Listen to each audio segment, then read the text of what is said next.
Welcome to Giants Nation. I'm your host, Bobby Skinner, here with my co-host, the Football Grump, and our guests for this very special episode, Danny King and the Cranky Fan. It is the annual 4th of July mailbag. I always say on this episode at the beginning, if you're looking for strictly Giants football topics, click off. Click off. That's not what you're getting. This is our annual mailbag where we answer questions that aren't about current Giants football. There'll be a little bit of Giants flavor mixed into them, but it's the 4th of July mailbag, favorite holiday of the year, America's 250th. We're doing this right before the round of 32 USA game, really hoping that they pull that out. Fellas, how are we doing? I feel like I haven't talked to any of you guys in a long time because I was, in Spain for a little bit. Grump, how are you? I'm doing excellent. I'm glad that you're back. I'm glad that you had a nice vacation and relaxed and waiting because both of my co-hosts were on vacation essentially. Cranky was over on the West Coast the entire time soaking up the World Cup. So finally I have some friends around. So I'm feeling great. And actually now that both of your vacations have ended and we're doing this episode, it suddenly feels like we're like into the final stretches of summer and we're heading towards training camp. So Yeah, so I'm it's you. excited. This year's a little backwards where usually last week we would have done way too early draft week, which is like, hey, random week in the downtime where it's like you're cranking out a lot of work. And then this week, and then I have things pre-recorded for next week, and like that's our little vacation block. This what was a little different where it's like, all right, 4th of July, and then let's start cranking it out. So we got way too early draft week, not this upcoming week, but the week after that. Crank, do you have any any World Cup games left on the docket for the World Cup? I am tapped out since nobody subscribes to our Patreon and we have no more money. So we went to the first three the US matches out west. We were in LA, then Seattle, and back down to LA. It was quite an experience. It was awesome. Yeah, I did. So I'll be admit, I didn't watch the Turkey game. It was at 4 a.m. in Spain, and they lost. So I was, I'm the good luck charm for watching. Well, Those first two games were so much fun to watch. So where I am at the point now, and it's gonna sound so stupid if this episode comes out and the USA lost in round of 32, where I'm just convinced, like I'm all in, I'm bought in, like 2010, where I'm like, you know what, I do believe that we can win. How's the vibe out in LA, Danny? I mean, every bar I drive by is just jammed with people. I mean, last night was crazy with when Mexico won. I mean, the street there's like just like fireworks going off everywhere, like street takeovers. But it's fun. It's fun out here. Living the dream. It's all about America. We're winning the entire thing. I don't care that we got Spain, Argentina, maybe France. Nobody's to me. Who? If my wife is from Spain, I was just there visiting my in-laws. If USA somehow plays Spain and beats them, like I don't know how I can go forward without her hating me because Yeah, I mean, you can't. You just don't let me beat you in your sport. Just don't let me beat you in your sport because I will rub it in. I will be sending you so Let us many in the water, Instagram Bobby. reels. Every time I go to the bathroom, 10 Instagram reels about USA beating Spain in the World Cup.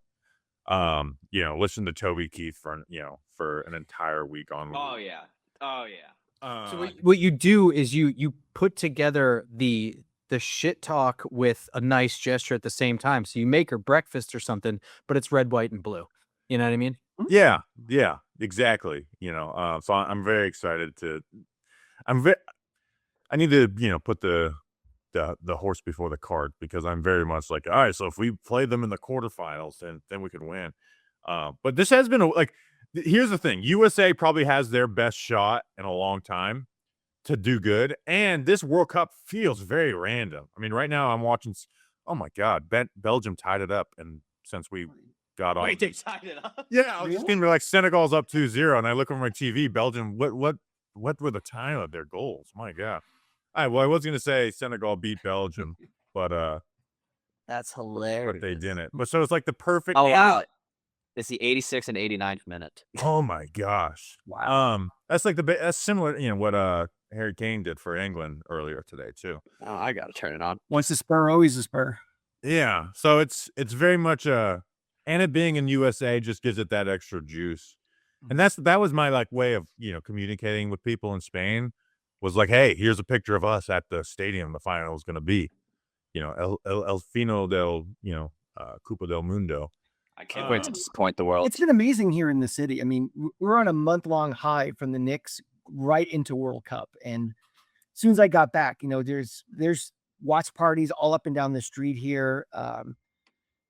Mariachi bands were playing last night outside our apartment. It was great. So it's just such a nice atmosphere with all this good stuff going on. I feel so bad. I just realized that we didn't put this on Patreon. Oh well. I can't believe we didn't. You know what? It'll be a little surprise for the people. I am formally inviting you guys to. It's late, but if you guys want to come to Melbourne, Florida for the 4th of July, I'm formally inviting you. Because I really work the fireworks store guy of like, I know you got better deals than this. And we got the most, as a group, we got the most fireworks we've ever gotten in my life. So you guys are just formally invited to come. Are these south of the border fireworks? They're not. They're better. As much as I love south of the border, the fireworks stores where I am are grandfathered in, because it's not legal to open those stores and stuff like where we are anymore. So like they are real deal, like right off the highway type of fireworks stores where, you get the big stuff. So, and they're like, we walk in and they're like, we got 8-inch shells this year. I'm like, okay. I'm also at a point now where I need an illegal firework guy. I almost put something on Facebook Marketplace, being like, hey, looking for an illegal firework guy. Even though I know the sheriff's office would have found you. They would have found you. Yeah. Used to know more people, but now it's hard to do. But I'm excited for it. You guys have plans yet? We're going to a restaurant across the river in Jersey City, so we can see the fireworks over the skyline. Oh, that's nice. That's nice. Yeah, I'm just drinking in my backyard. I'm gonna wander around. There's just so much to do here in this city, so I'm just gonna kind of feel the vibe of some people that I'm gonna be chilling with, but probably gonna be flipping between chilling and doing nothing to binge drinking. So yeah. And just make sure you noon to 1. You got to carve out that time period for the. Joey Chestnut. Yeah. You have to do that. Is he wearing an ankle bracelet before, Danny? Do you know by chance?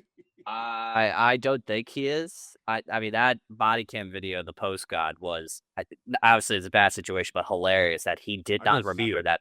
He had no idea what they were talking about. Like the cops showed up, they're like, you got into a fight. He's like, I did. He was so drunk, he had no memory of even fighting the dude. That means he did good in the fight too. Yeah, like the cops literally were showing it to him. They're like, this is what we're here for. And he's like, oh my God. Wasn't it something, I was on his side. Wasn't somebody messing with him or whatever? Yeah, apparently, like, someone, like, went up to him, and, like, I guess he kind of just took it the wrong way at the time. So it's kind of like one person who has a free pass to just beat somebody up in this country, it should be Joey Chestnut. Yeah, I mean, like, he's an American hero. I think he deserves at least one beat up a year. Yeah, like, if there's anyone who gets a true get-out-of-jail-free card, it is Joey Chestnut. So good stuff. All right, so we're going to get into this mailbag. There is a question that is very much anticipated. We're going to try and stall because we might be having a special guest join. And I say might because I genuinely don't know if he or she is going to join. So we're going to stall. So let's send it to the mailbag. Take it away, Steve. Mail time. Mail time. The mail's here. Come on. Bye, guys. Here's the mail, it never fails. It makes me want to wag my tail. When it comes, I want to wail.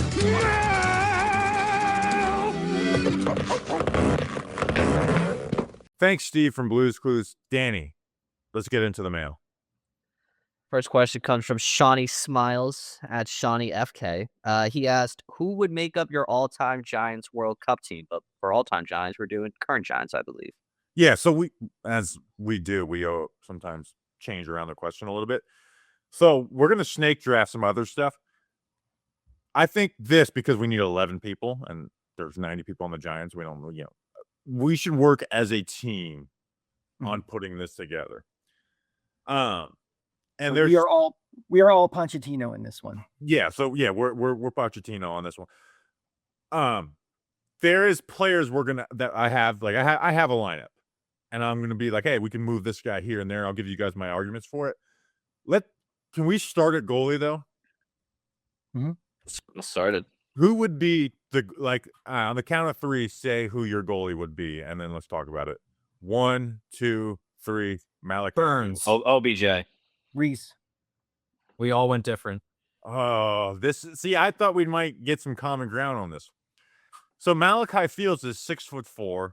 He's shown the best leaping ability, good ball skills, smooth mover. He's not the fastest in the world, but you don't need to be fast to play goalie. This is one where I feel confident about. What makes you say Burns over him, Grump? Isn't he tall? He's taller by an inch over Malachi Fields. I think he's more quick twitch. He's long arms. I got to be honest, I'm not really into the same level of knowledge of what is needed at each position group for un-American football, but for American football, I know what I'm talking about. For this, I assume that those are the qualities that you want in a goalie. Like you said, he doesn't have to run far or have insane stamina, although I'm not really worried about a singular giant that we're going to pick for stamina, but he just has to go through quick spaces quickly, or small spaces quickly, and have the long arm and reach. And he has all that extra bend and stuff. It just seemed like a good idea. I would be interested to see him move directly next to Malachi Fields because he is a smooth mover, but he is also a defensive end and not a wide receiver. Who was yours, Crank? Arvell Reese? I said Reese. I thought, the most important thing to be a goalie is that quick little first step, anticipation and first step. That's what you need for that position. So I had him, but I when I heard Malachi Fields, we'd kind of lean that way. He's a classic Matt Freese type of body, and that might work for me. It's just one, he has the body, 6'4". He has the leaping ability, and there's more than just length and athleticism there. We're Arvell Reese, but Arvell Reese is someone I want moving forward type of thing and not necessarily reacting. And Malachi Fields is able to react and go snag that ball out. Who was yours, Danny? I said Odell. I'm going to say, Danny, I'm going to have to disagree with yours because we need Odell somewhere else on the field. That's and there's Odell has the age going against him. He has a legitimate soccer background. Yeah, we're going to put him in that that order. So now we're between Crank went Malachi Fields, Grump went Burns. Well, I mean, is there somewhere else that you think Burns's skill set is better placed? Because I understand the argument for Fields. It's just that Burns was taller and has the longer reach. Where there may be a spot for Burns. I had him somewhere else, actually. Okay. Yeah. Okay, but all right. So let's put Malachi Fields in goalie. Okay. I feel strong. Put Malachi Fields in goalie. Sounds good. And so we're doing 4 defenders, 4 midfielders, and then 2 strikers. I want to say this. We need to have Dominic Zavada, Ben Sauls, and Jordan Stout somewhere, right? Did you guys think about that? Yep, I lose my forwards. Okay, so what I had is Consider that. I actually have Ben Sauls as my left winger on this. Take advantage of him being lefty. I think Zavada has the best, kicking skills. And so I have him as a center midfielder. And then I have Jordan Stout as a striker because there's someone that's athleticism that I want to put in as a striker. But do we all agree that they have to be all 3 of those guys have to be somewhere? I should have thought of They're that. the best kickers on the team. So yeah. Yeah. After you said it, I'm like, that makes a lot of sense that I probably should have considered. It's a shame we lost Jason Sanders because we could have been the best World Cup team in the NFL. Let's still say he's a birthright person and he was once a Giant, so we can bring him back. Yeah. It would make sense that one of the worst football teams would be really good at another sport. Wouldn't it make sense for Zavada with the bigger leg to be a defenseman to get it downfield and kind of Well, I'll say I want my defenders being aggressive and attacking. I want ball skills, kicking skills on the front lines. And midfield's not front lines. So And think about this, Grump. Do you want a kicker in open space doing anything? They're trying to tackle or something. They look terrible out there. So best. I got a lot of DBs in my defending group, and I think that's going to be the hardest to figure out. So we all have the 3, the specialists in there. Who are other guys that you would have in midfield and striker? So I have Malik Neighbors as a striker. Just we got to use that athleticism somewhere. He may not have the best kicking skills, but he's the guy who's can, just kind of get in front of a goalie one-on-one type of guy. And then I have Odell as the center midfielder. Odell was actually like a really good soccer player, and he could have actually he was had a chance to try for like the U.S. men's national team, in his teens before he became a football player. So I have him as a center midfielder, and then I actually put in Jalen Hyatt as my other midfielder and my right winger. I just want him running up and down that right sideline, kind of similar to where it's like I just you're on the sideline, straight line. Maybe we could just get you down the seam a couple times. We had the same again. I had Neighbors, Hyatt, OBJ, and Slayton as my 4 mids. Just guys running down the field, get speed, get behind the defenders. So did you have 3 strikers and 4 midfielders? I had 4. Yeah, I had 4 mids. Okay, so I put it as 4 defenders, 4 midfielders, and then 2 strikers. Any other guys you guys had in here, Grump and Danny? I threw it. Well, Slayton Pinnock, I think is somebody that he has a lot of speed. He's kind of like a general athlete, in my opinion. Is there anything to Theo Johnson's height that would be helpful? I mean headers, but I don't think that's making too much of a difference. Okay, and making up for like him being a little clunky compared to the other guy. Well, that's what I was thinking, was specifically on like whatever corner kicks and trying to header. Like I assume that there's some strategy to getting a really tall MF in there. So that was I didn't necessarily put him there, but I had him in parentheses next to it, like, because I don't really know. Yeah, and defense I think is going to where I think it's going to be the most open to interpretation for what you want. So let's sort out the midfielders and the strikers. What do we want as strikers? For me, I had Malik Neighbors and Jordan Stout. Is there another kicker you guys think it fits better there? I mean, I had Darnell Mooney as one of my strikers. Just yeah, the receivers are hard to argue with. I also had Calvin Austin. Okay, so we kind of have a Jalen Hyatt versus versus Darnell Mooney versus Calvin Austin versus Darius Slayton thing right here. So I like the speed. Yeah. Who has the well, I mean, I know Hyatt has a top speed, but I don't know if I trust Hyatt to order coffee for me, to be honest. He has a soccer body. Yeah, it's true. Yeah, so I can be very much convinced to replace Hyatt with Austin, Mooney, or Slayton. I don't know, like, what other traits other than, like, to me, Austin was a good blend of short area quickness and long speed, where Slayton and Neighbors is perfectly fine there, but it's like Calvin Austin and Tyrone Tracy have sort of that like good blend of both, where I think Austin's just better. Where I don't know, does Mooney and Slayton have the short area quickness to keep up with Austin? Yeah, right now I'm between Austin and Hyatt. Hyatt was I want to have a wide open offense. I want Hyatt to streak down the field as soon as getting behind the defender as soon as it's hit. So that's what I'm looking for. I want the home run hitter. So okay, so let's be clear. We have the 3 kickers. We all have Odell in that front 4th, and we still have 2 more. We all agreed to get Malik Neighbors in there as a striker. Yeah. So now we're between Hyatt and Austin. All right, so it's between Calvin Austin and Jalen Hyatt. What's your vote, Danny? I would take Hyatt. Crank? Hyatt. Grump? I can roll with that, especially with the hair. We'll go Hyatt. Yeah. I was gonna go whichever way was 2-1 when it got to me. Because I actually did think about this too much. I don't want to have it. So Ben Sauls, we agree, left winger. Right winger, we're going Hyatt. Center midfielders, Zavada and Beckham, and then strikers, Stout and Neighbors. We could interchange those a little bit if you guys want.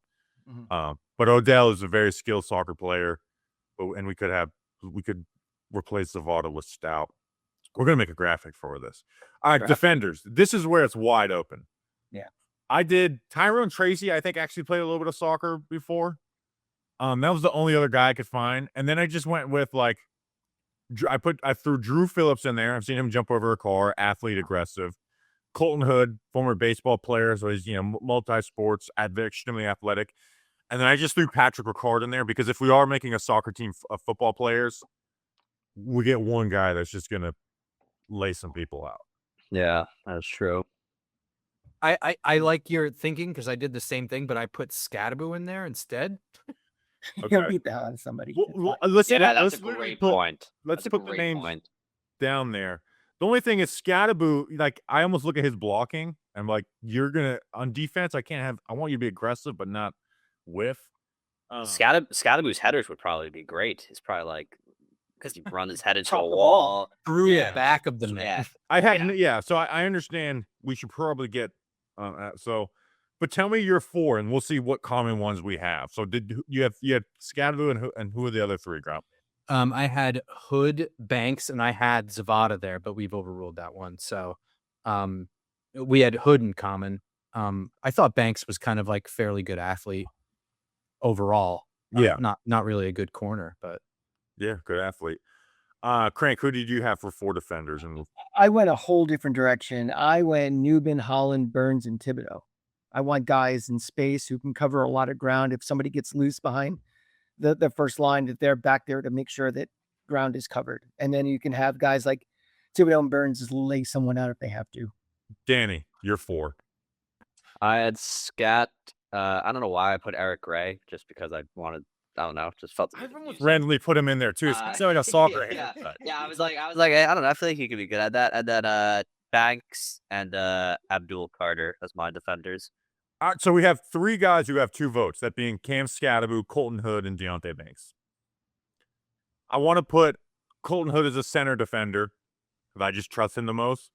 And then Banks and Scatterboo. We'll put Banks and Scatterboo out on the edges. So they're not, if they mess up, we're not giving them a free shot at their goalie. But, and then so now we have Abdul Carter, Eric Gray, Patrick Ricard, Tyrone Tracy, Drew Phillips, Tyler Newman, Javon Holland, Brian Burns, and Kayvon Thibodeau to choose from. So let's do this. Let's eliminate by position. We have 3 edge: Abdul, Burns, and Kayvon. Who would you guys pick out of that on the count of 3? 1, 2, 3. Burns. Okay, so we got it's down to Burns. I was gonna say Kayvon, but I don't know. I got stuck. My brain processed that. My brain was like stuck there processed. I was like, oh shit, I don't have an answer. All right, TBs. We got Tyler Newman, Javon Holland, and then Drew Phillips. Count of 3. 1, 2, 3. Drew Phillips. Subin. I think Danny? Phillips wins. I had Phillips. I said Phillips. All right, so we got between Phillips, Burns, and then we have Tracy, Ricard, and Gray. 1, 2, 3. Tracy. Is Tracy the only guy that we all agreed on all those? Well, I think that's because the other 2 in the position group, I wouldn't use that as the metric to pick. Okay, I that's think true. So we have Tracy, Burns, and who's the last one? Tracy, Burns, and Phillips. and Andrew Phillips. Do you want to do a quick Twitter poll to decide it for us? Let the fans get a little bit of vote. That's a good idea. Let's do that. Yeah. Who would you have play defense in soccer? Poll. Let's see. Drew Phillips. And then we'll kind of go through it, and then in like 2 minutes we'll see what this. And then Tyrone. Maybe some of the players will get on this. I'm gonna retweet it as soon as it goes up. Okay, tweet it. So people will know like what this is for. I'm excited to put this graphic out of our team together. So again, so before we finish out this last defender, we have Malik Neighbors and Jordan Stout as our strikers, forwards. Our wingers are Ben Salzman. Did we do Jalen Hyatt or Calvin Austin? All right, Jalen Hyatt. Center midfielders, Zavada and Odell Beckham Jr. To me, those are my 2 best players there. And then defense, we have Cam Scatterboo we'll throw him on the left side. Deontay Banks, will throw him on the right side, so he's not having to deal with the guy's right foot. Nobody got dart for anything, does it? Guys no. who can knock over people. I thought of him. Yeah, I wanted his competitive edge, but honestly, as coach, Yeah. It's usually surprising to keep the quarterback out of these athlete things because they usually are just like, hey, they're good at every sport, Like Daniel Jones was probably the best basketball player on the Giants for 6 years. So I did briefly consider Barrios for something too. Me too. I just couldn't find that spot over other guys for. I was considering Osleshki. Can I ask a follow-up question? one guy on the roster you want taking a penalty kick, who would it be? Zavada. Zavada. Same. Yeah. Should we do non-kicker guess- to make that a little guess- guess? Non-kicker, I would go Odell. Beckham. Yeah. Yeah, Yeah. Beckham. bend it like Beckham. By the way, we have a trade in the NBA. Boston Celtics have traded Jaylen Brown to the Sixers for Paul George, 2 first-round Oh. picks and 2 second. Actually? Are you serious? Wow. 100%. Wow. Whoa. So you got Jason Tatum, Paul George, and Mitchell Robinson all together, which we will be doing at the Wow. NBA. In the division again? That's the second that? major trade with the Celtics Like- and Sixers. Does who wins that trade? I guess Philly, because they got a younger player in Brown, but Paul George, I would say this. Oh, Sixers. The Celtics were moving off of him. They get Paul George, who I don't think you really want at this point, but they get the picks. yeah. The Sixers, maybe they keep rolling and stuff, but I could see them. Actually, no, Jaylen Brown actually raises their floor. Oh. I guess I'd have to see where the picks are. Paul George was like a non-factor in that Knicks series, relatively speaking. So Yeah, I guess I'd go Sixers. Maybe he's got, a little bit of that killer instinct to help Embiid So- get out of the conference semifinals, the loser. Jalen Oh. Brown, Buck Porty. Wow, a juggernaut. Quick before, and this can stall while we we get to the next question. Where do you think LeBron goes? Ooh. Him on the I want him to go back to one of his former teams, the Cavs or the Heat. I don't want to see him on a 4th team. I just don't think they win a championship with Golden State. That would be the most fun in the moment. But I think looking back, it's like, dude, just go back to the Cavs. Finish it with the Cavs. You had 3 teams.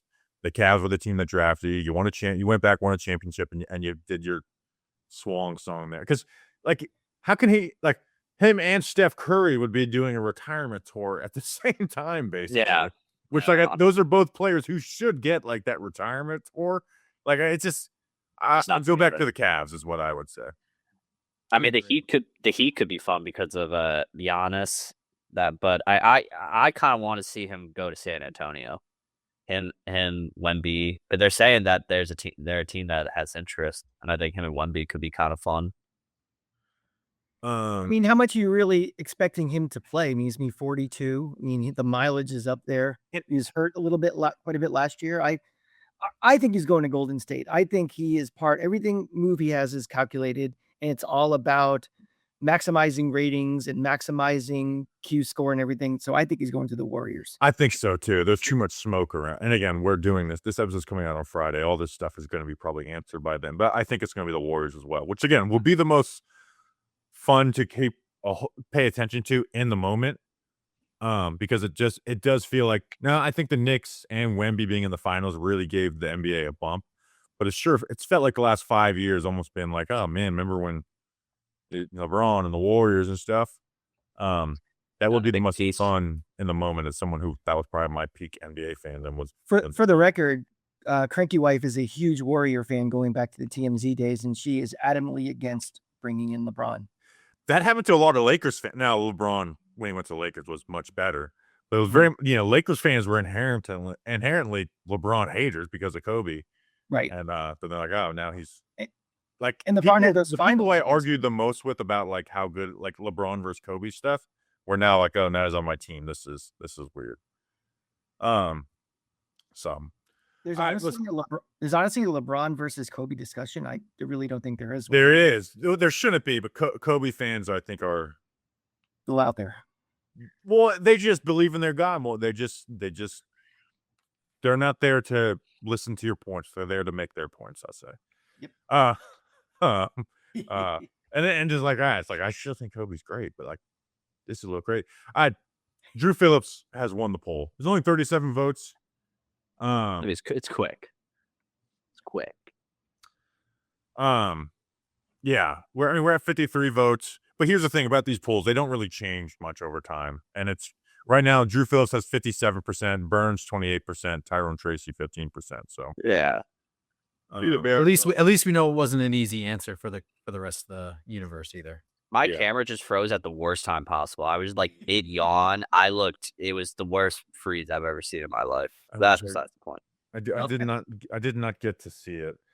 All right, let's Our special guest is still not here. My gosh, dude. Jesus. It could be 20, could be 45. That was 40 It's minutes. been an hour. That's a good hint to who the guest is. Yeah, exactly. I think people know who the damn guest is at this point. All right, next question, Danny. Next question comes from Westlock, Westy Westicles. He asks, what is your favorite sporting event you've ever attended in person? Cranky, you got to answer this first because you've just have the sheer volume, and then we'll do Danny. I think has like the second most after that. This is easy. And 1997 Sugar Bowl. Factor in all of these things. The team I care about the most playing the team I hate the most in a 1-versus-2 rematch of a 1-versus-2 in a national championship game in my favorite city and beating your biggest rival by 32 points.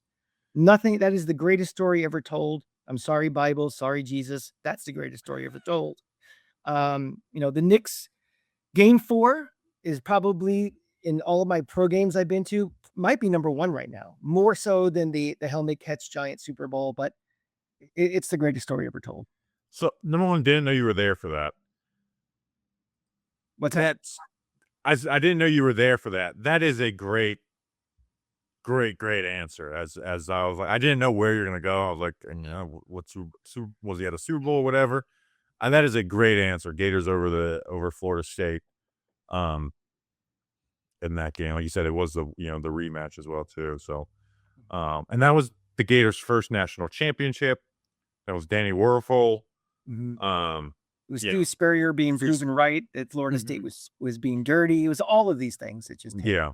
So that's a really good answer. Danny, what would be yours? I know you've been to some big events. I mean, for me, it's gotta be Super Bowl 54, Chiefs Niners, 2020. That game was just fun. Chiefs make the comeback.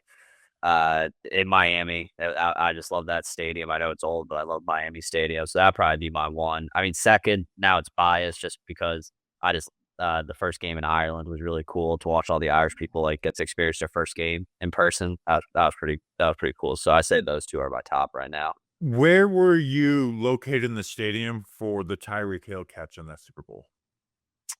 Was that near you or was that opposite? They were coming towards me.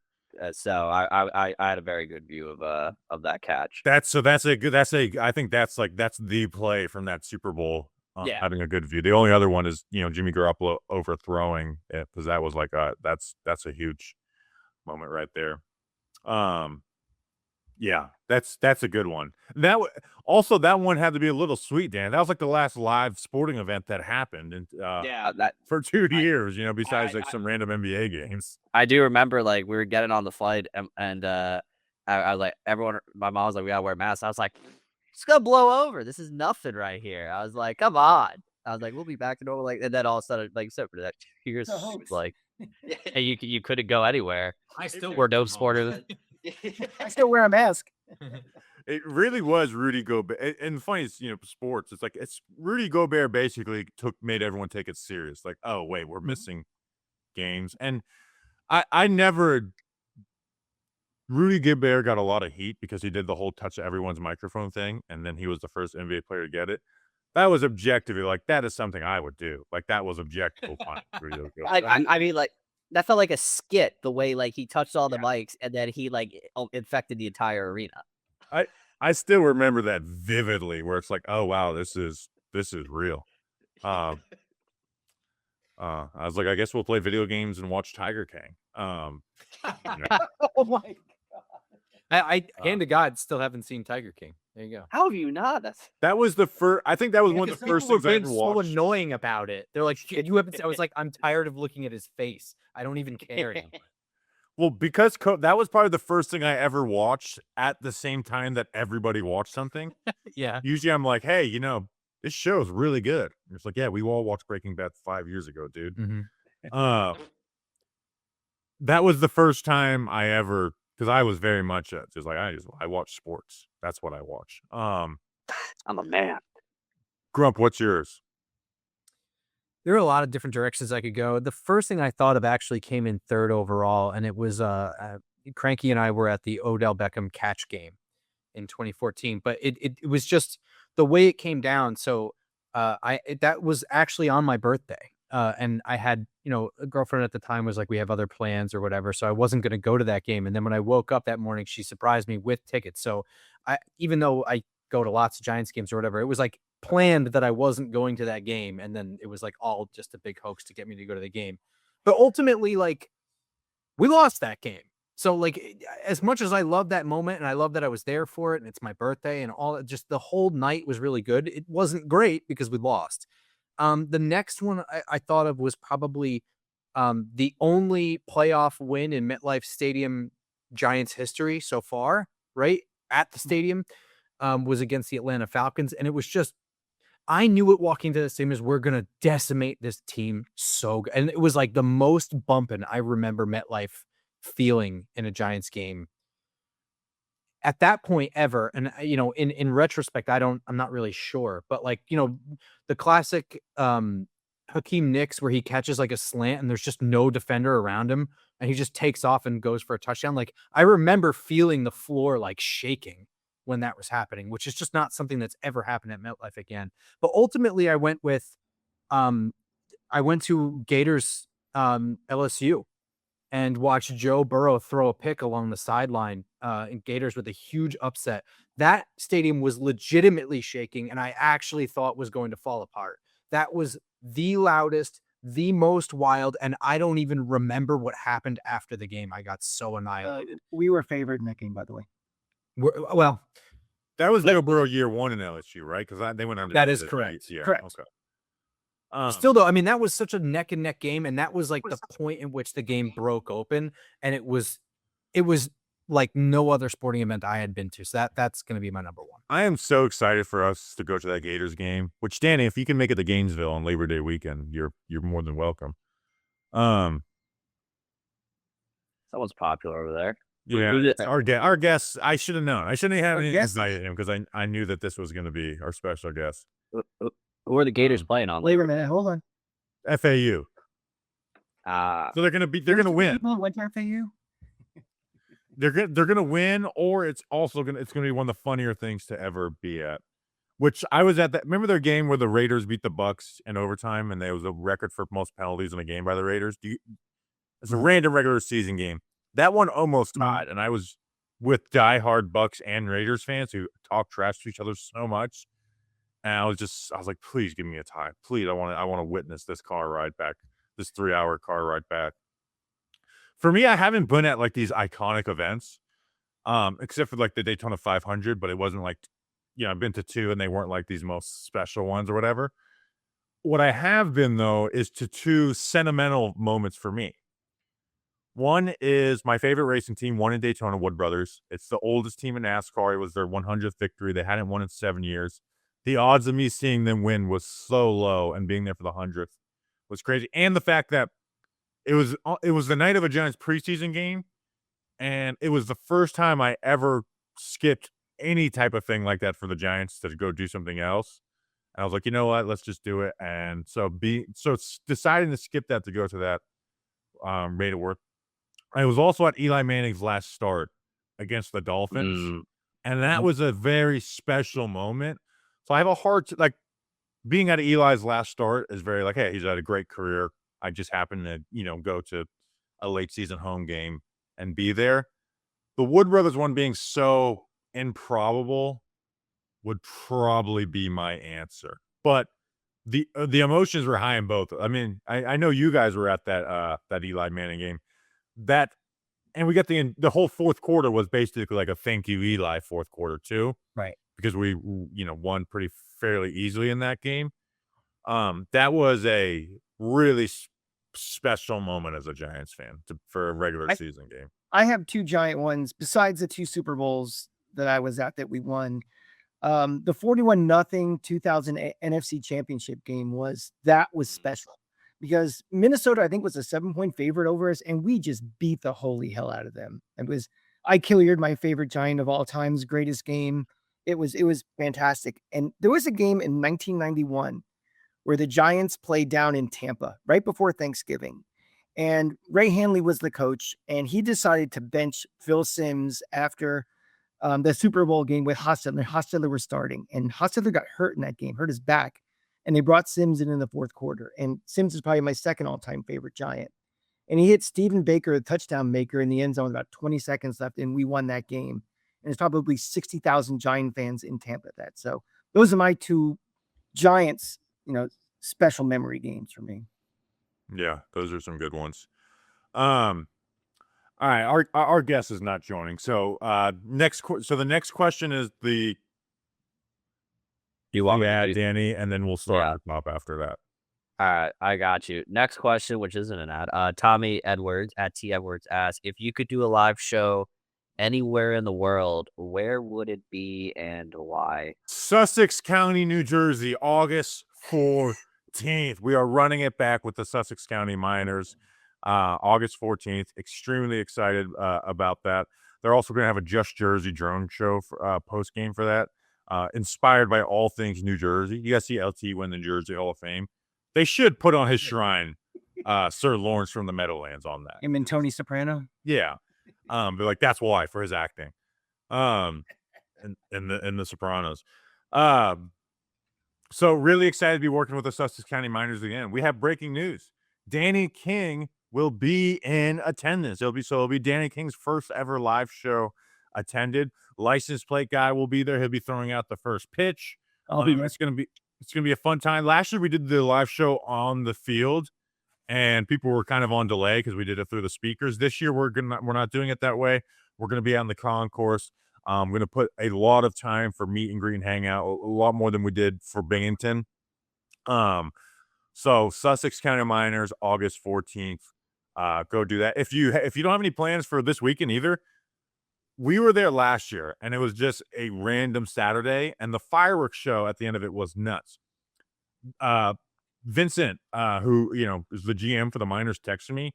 They are doing their biggest fireworks show in team history, July 3rd and 4th. Nice. Damn.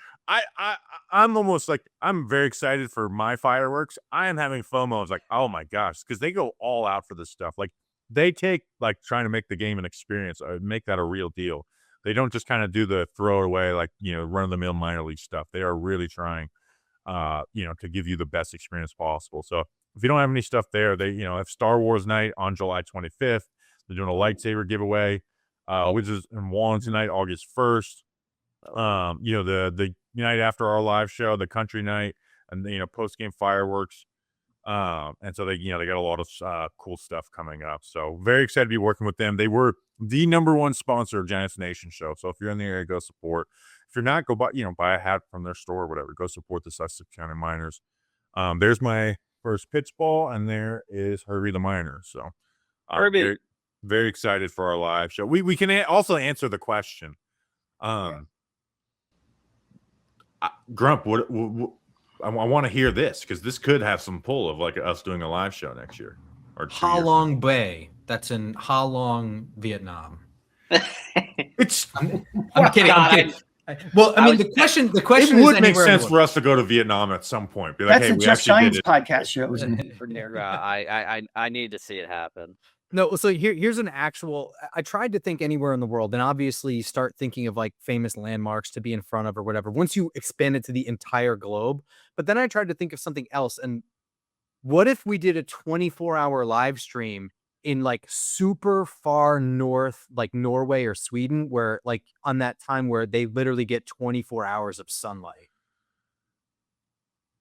That sounds miserable. Like having like a midsummer, but it's a 24-hour live stream. A 24-hour live stream and doing it live. Oh man, that'd be brutal. So I was thinking a little more countrywide. So this is not having a pull of what we're gonna do. We'll do something internationally eventually, but it's got to make perfect sense. I'm gonna just shut that down. I don't think we're ever doing a 24-hour live show. I just don't think we're ever doing that. Although the 24-hour show, I think I'm gonna do 1 week from now, next week. Oh. To pick a live show location. Yeah.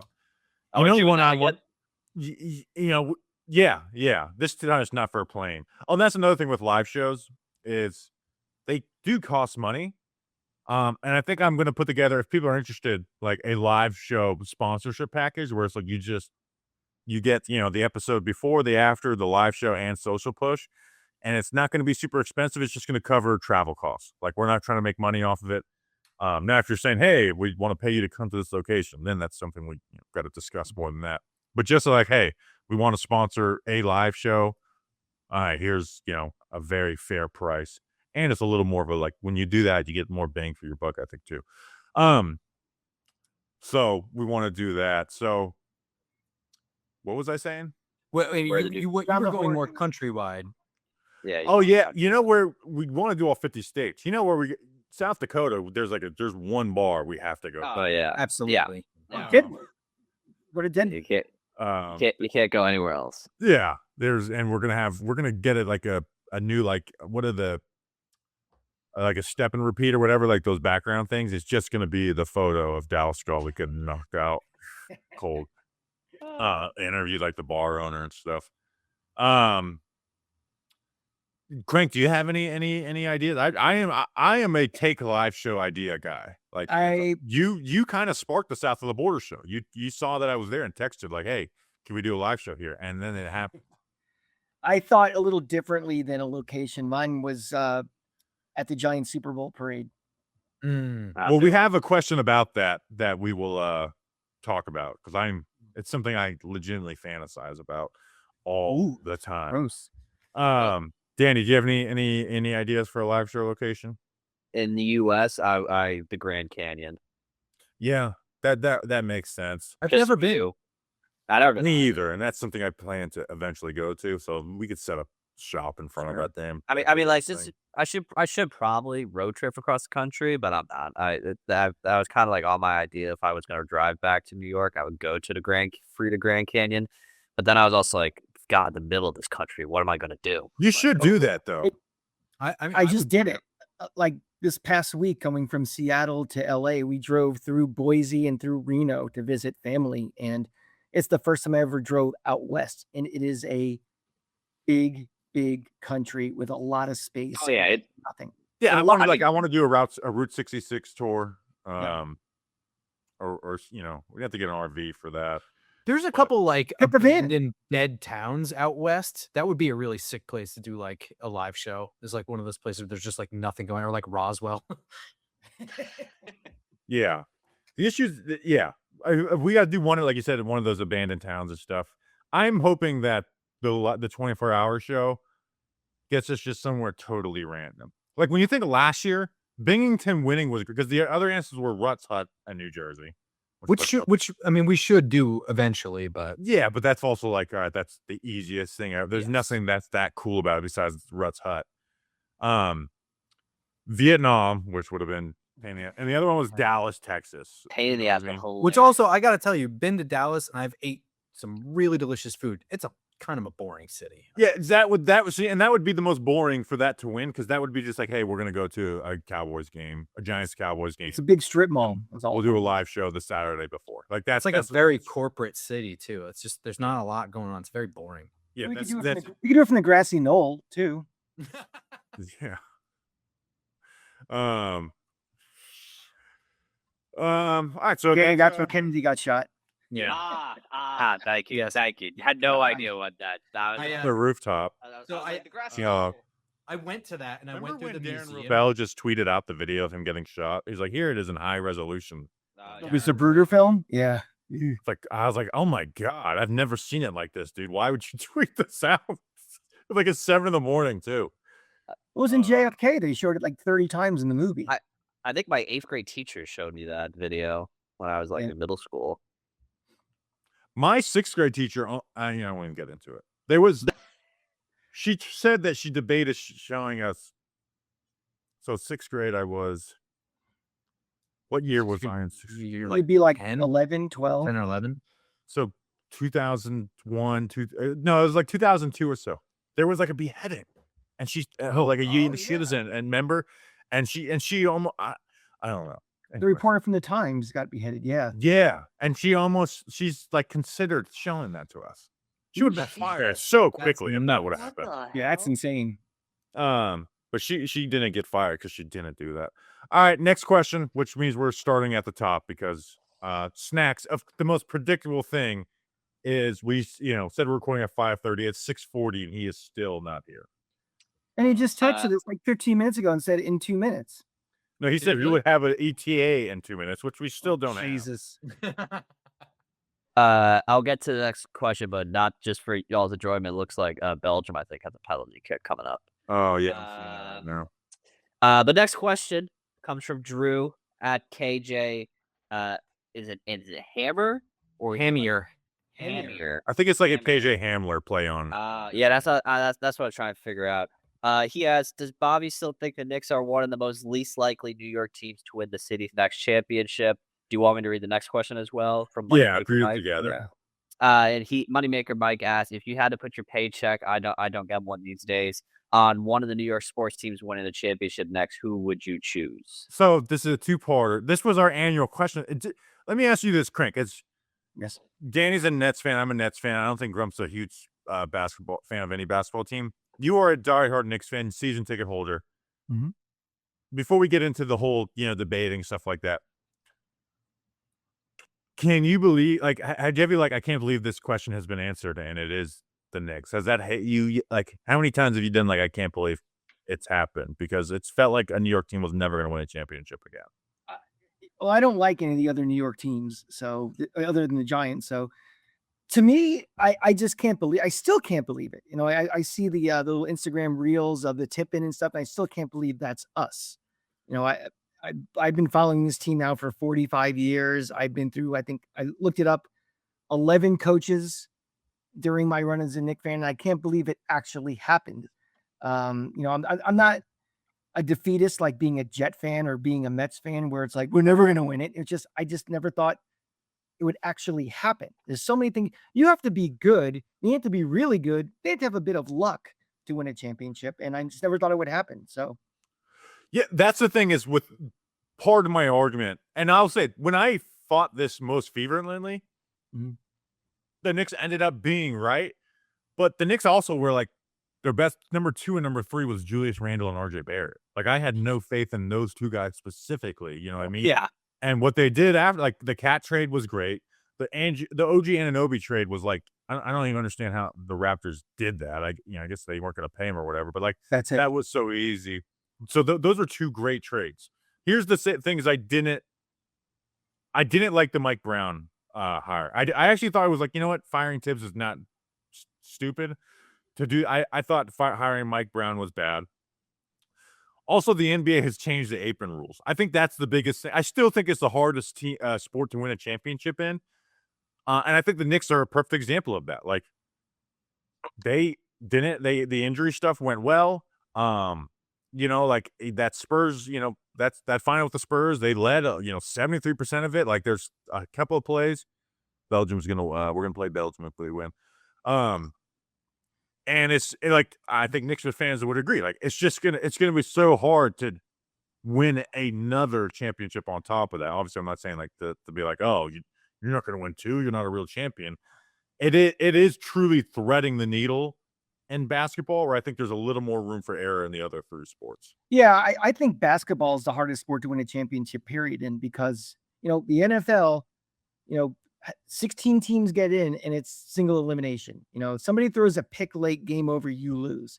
Basketball, first of all, the teams are slotted 1 through 8. That's the best team is the 1 seed in the conference, 2, 3, 4. And you have to win a 7-game series 4 times. The best team 9.5 times out of 10 wins a series. And the Knicks, as well as they played and the dominance in this playoff series, there was a little luck involved. They didn't play the 1 seed. They didn't play the 2 seed. They didn't play the 1 seed in the West. They got in San Antonio team that thought they won the championship when they beat OKC. I still think it's, of all of the, the New York teams, I still think that's one of the longer shots going forward. My pick for this would still be the Yankees. I think the Yankees, in baseball, to get into the playoffs, it's such a crapshoot. Once you're there, it's not a question of how good or bad you are. You just have to get in. And to me, the Yankees are a team to get in and can win it.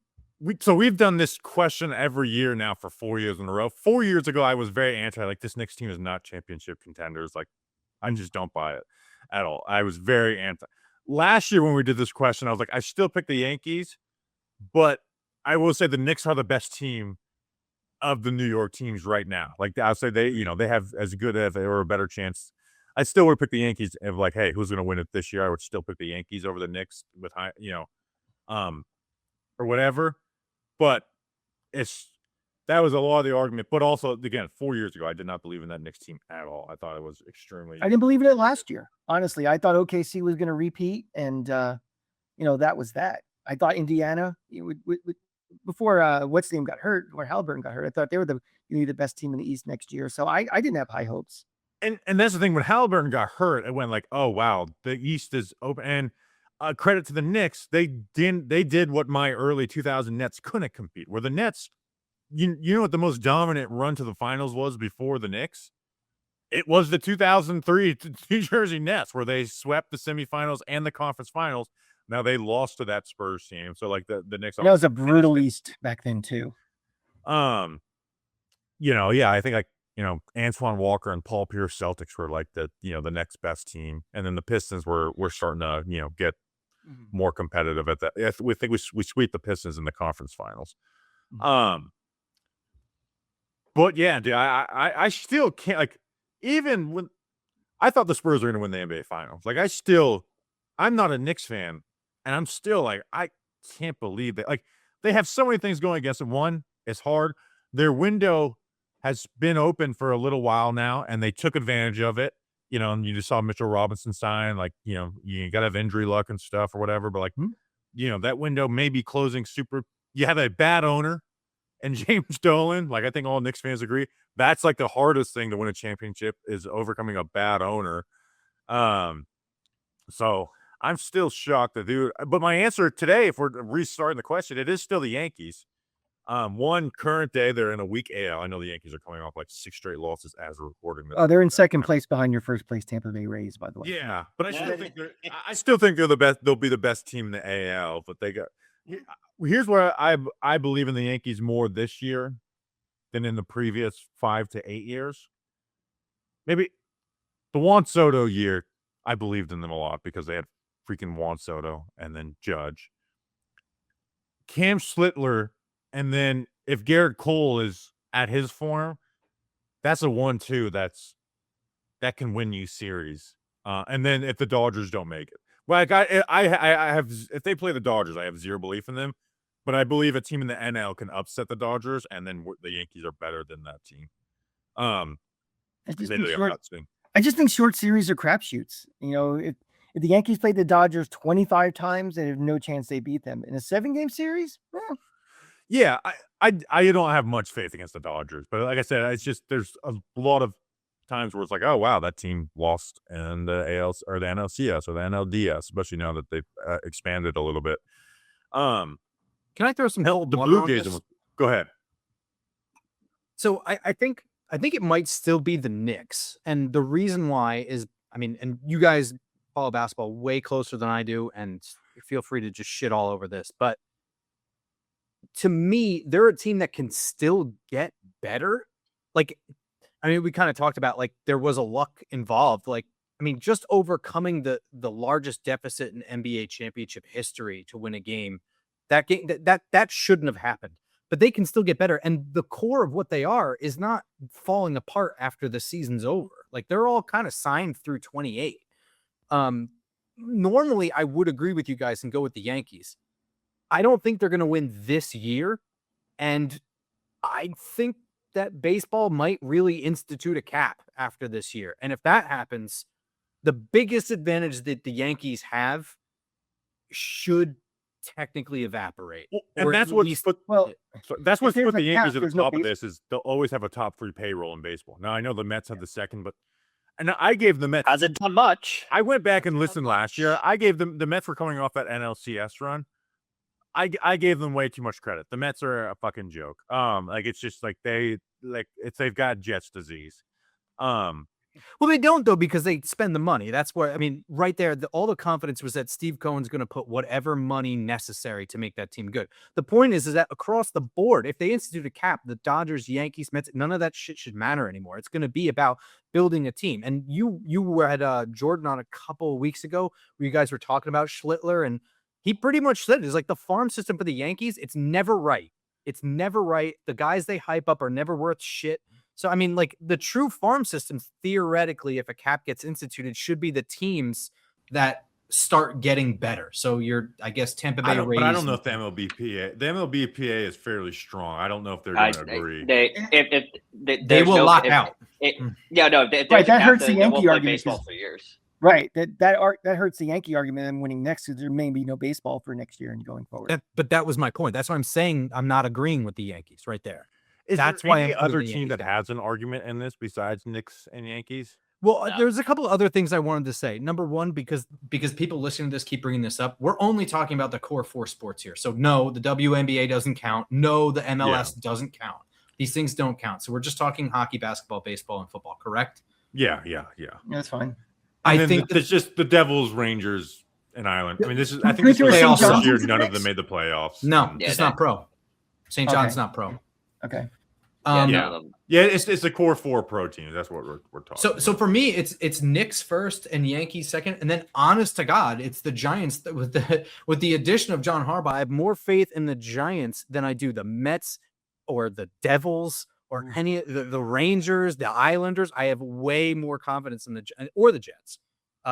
And it's a very low amount of confidence. So I just need to see a little bit on field before I put the Giants above 100. Well, just the bar is so low. I mean, let's compete. Everybody I have them above is terrible. So. Giants Nets, no. Giants Devils, no. Giants Islanders, no. Giants Rangers, no. Yeah. Giants Mets, no. Yeah, so Knicks, Yankees, Giants. The Giants are just for because of default. I don't trust. The Giants are above the Mets. Like the Giants are above the Mets, who have the Mets are on a 12 game. But again, I truly don't think that play rate's going to count. Again, trust me, I want it to be the freaking Giants. When we get to our next question, I've literally fantasized about this.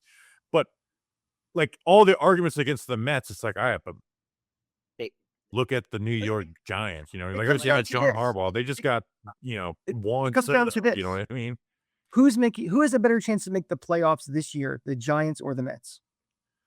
Well, the Giants, but that's because the Mets season is already halfway, halfway over. It's like great the Mets could spend all that money, but the problem is they don't spend it on the right players. Like everyone they try to rely on, Luis Roberts, injury-prone player. He's injured now. Jorge Polanco, he has Achilles tendonitis. Our entire pitching staff sucks. Everyone's playing. It's the worst built team money could buy. That's what the Mets are. Yeah, money on Verlanders and guys like that too, just wasting money on Ames guys. I mean, Verlanders kind of helped us in a way because we got like good prospects out of it. I think it was Carson Bellinger, AJ Ewan was one of the guys. They didn't get him to get prospects. That was so they thought they're going to win. They got lucky.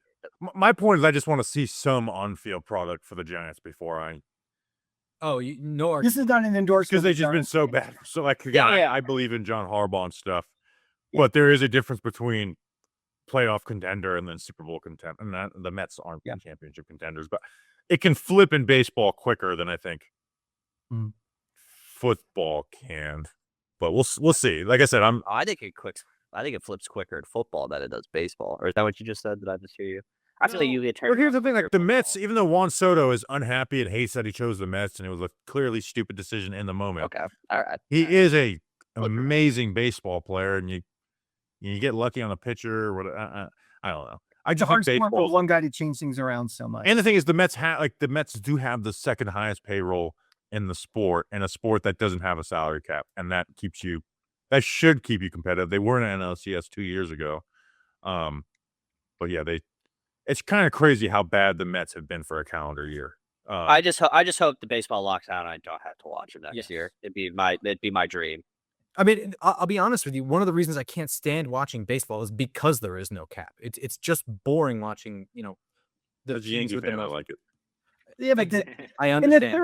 In the third inning of a game, you're like, God, if there was only a cap, this would be so much more exciting. I mean, no, it's the whole prospect of watching baseball before it even starts, dude. Hey, the Rays don't have a big cap, and they're number one in the AL right now. They don't have any money.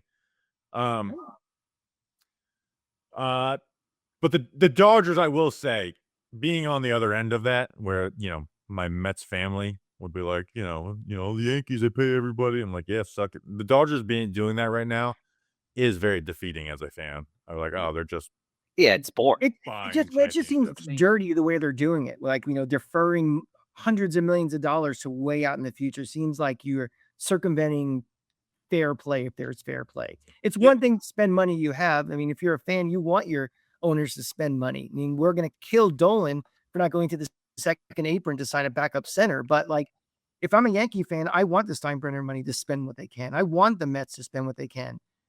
Yeah. You don't want the Pirates. It's just the Dodgers just seem dirty with like Ohtani gets $500 million in 40 years.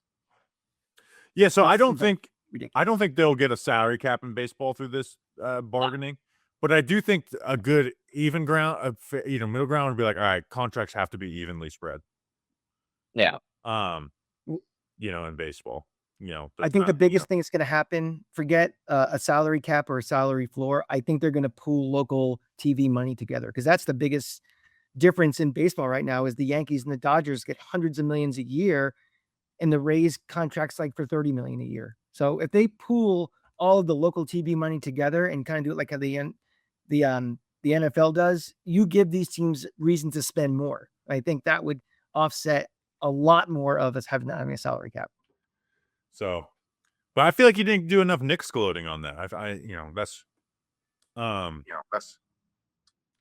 It's still shocking to me like they won the championship. Like when I watched the NBA draft stayed up for it, and when the Knicks were on the clock, and it's like you're NBA champion New York Knicks. I was like, It sounds weird. it's so weird to hear. You know what I mean? And doing it at Barclays was great. Yeah. Well, I'll say the NBA draft, the vibe around there is not the same. I guess they still have the fans and stuff, and I like that they keep it at Barclays. But also, to fix the NBA, they need to make it round 1 and round 2 the same night too. Anyway, I did a whole NBA draft segment on an episode a week ago, so I won't revisit that. But so, what are your guys' answers for like you have to bet your paycheck on the next New York team to win a championship? My answer is still 5 years running the Yankees. Yankees. Knicks.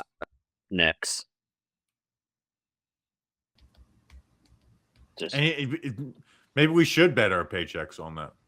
Mine and Cranky. I'm retired, so you don't want my paycheck. I mean, I got on. Danny's putting nothing on the line this season. Yeah, you and Danny, you don't want ours. Well, when it happens, how about that? You want me to put my unemployment check on the line right now? Well, Danny, if It's you're Social still Security unemployed by the time another New York team wins a championship, there's gonna be some personal inventory at that. Danny betting taxpayer money. Unemployment check. All right, next question. Next question comes from Andrew Spagnolo. He asks, if the Giants won the Super Bowl, what does your Sunday night / early Monday morning look like afterwards? All-nighter, what time do you go to bed?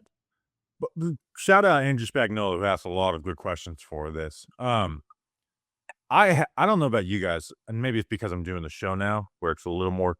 I have thought about like the Giants in the Super Bowl so much, just kind of daydreaming about it.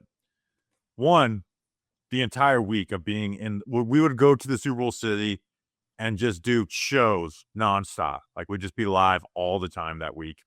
Right. So here's what we would be doing as Giants Nation show. We would be doing a live event either in New York City would be the easy one. If we thought we could pull a crowd, I would prefer to do it in the city of the Super Bowl. But my question is, how many Giants fans would be in the city and not actually at the game? Do you like Cranky, like Danny? Do you think there's like a crowd for that? Say that one more time. How many people could Say the Super Bowl was in Miami. Okay. I would like to do our watch party in the Super Bowl city. That way, when it's over, we're like in the city that it happened. Thousands. I mean, you are outside the stadium before a Super Bowl. There's for every one person going in the building, there's 3 that are not. Yeah. But of the team that's in it, sure. They just want to be around the action because Super Bowl tickets are so expensive now that they have priced out the average fan. The family of 4 is not going, but they want to be down there. They want to be around the stadium because they have all the big fan fests. They have all that fun stuff. The whole week of shit. So yeah. So we would be there the week of. My question is, would we go? Would we come back to New Jersey or New York for the Sunday of the game? I mean, I always told people out here, like, if the Giants were in the Super Bowl and I was out here, I would go back to New York to watch it because I think that would just be like watch it. I don't think it would be as big as the Knicks, because but I feel like it kind of would be like every bar in the city would be jammed. Every place would it be like a watch party type vibe. Here's the thing: is I think people say it won't be as big as the Knicks. I disagree. I do too, man. It's literally the one day everybody is watching. There's nothing else on. And I understand the Knicks have Doesn't matter. the full heart. The NFL is on a different level. Like I really do think. Like, I know because there's like, oh well, the Nets don't have a big fan base the way the Jets or the Mets do, or even Islanders, Devils. I just do think football. The parade wouldn't be as big because the Knicks 50 years, and the Knicks are the only team that plays in the city. The parade wouldn't be as big. I think what it means to the area would be bigger. I really do. I know we're living in the moment of the Knicks, but I completely disagree. I mean, we have evidence. I mean, the Giants were just in the Super Bowl. You were never in the city during the Super Bowl. Yeah, but I mean, they have something called the internet and Twitter, and you can see crowds. I mean, it wasn't. I mean, I wasn't here for the for Game 5 of the Knicks either, but I know that outside there was 100,000 people outside our building at the watch. I'm not talking about like the streets of the city. I'm talking about just your people who watch at home. But like, I think there'd be more. I think it's just bigger. Yes, it would spread to a larger area to more people. It would go all the way to Connecticut. It would go all the way through New York. Yeah. No, yeah. Absolutely true. I just don't. I was more thinking from the standpoint of obviously the Knicks had all this time for people to hop on the bit. I just don't think you'd be having like I'm talking about like games being projected on the sides of buildings type thing. That's what I'm talking about. Right. But I do think obviously overall the Giants would still be huge in that whole tri-state area. I still think it would be. I'm not saying it wouldn't be huge. Sure. Yeah. I mean, there are more Giant fans than Knicks fans, but I think the combination, and this is a special situation, this Knicks run. This was 53 years. This is the culmination really of 4 years since it got Jalen Brunson. This was kind of like how when the Mets won in 86, this built from 84 to 86. This was a Knicks thing that built for a couple of years. It snowballed into beyond just a sports thing. It became a New York cultural thing where as big as the Giants are as a sporting team, as fans are, it's not a cultural thing. This isn't Green Bay, where it's like everybody just bleeds blue all over the place all the time. I agree with that. They don't bleed orange and blue all the time either, dude. New York Knicks? They have for the last 3 months, they have. But I think correct. I saw them in New Jersey. Yeah, but I think you forget because the Giants has been so bad. If the Giants got good again, you would remember how much people would be bringing out their swag and stuff like that. Like, Oh yeah. Like obviously the Knicks being good. But... and I want to say that to Knicks fans. You can't brag about having this big fan base and stuff, and then when you're good, complain about bandwagon fans. Why do you think your fan base is so big? You have a huge population of bandwagon. You never heard that from fans. Yeah. But those aren't real Knicks fans. It's like, yes, they are. They're just not the diehards that every single fan base has. Well, I will say though. I mean, we did see though how much the Giants just being good. Like, just look at Mr. Purple in 22. Like, that was for a wild card game, and y'all sold out that bar. And we were not even think about what we are now. We were half of that at that point. Like a Super Bowl. Oh my God, I can't even imagine. And that's why I would want to go to the city and experience that with the people. And then also, I mean, if God forbid they win, it definitely won't be like Knicks level type but it would be like insane celebrations in the streets of every borough, every suburb in Jersey, Connecticut. I don't want to say and Long Island, yes, but I know it's more Jets out there. Grump and but I don't know where we would do it in the city or in the Super Bowl location. Here's something we would do. We would record 15 minutes after the game. Like, we get out a 30 to 45 minute podcast, me and Grump at the event of the location of the event, get that out. And then I think you got to go out and celebrate all night long. Yes. And then for me, I'd be like, all right, we go out till like 6, 7 a.m. and then work. Maybe do like a live stream at like 1 p.m. the next day, and then like take a 2-hour nap, get more work done, sleep the next night, and then just like, all right, we are cranking out everything we can for the next. It's a weird feeling. It's like you're numb after these things happen. After the helmet catch Super Bowl, I was numb walking out of the stadium. When we were leaving the Lucas Oil, I was numb. After this Knicks thing, it's not like this, I'm going to go rage in a bar till 6 a.m. You're just kind of like, are my feet even hitting the ground right now? Is this real? and then before you know it, it's 3:00. So I'll probably cry. Like I would think cry, I yeah, I would would cry. cry I at a would cry. watch party. Yeah. I would cry. The Giants are the team that would make me cry to win a championship. I know it's only the 2011, but to me that I don't know.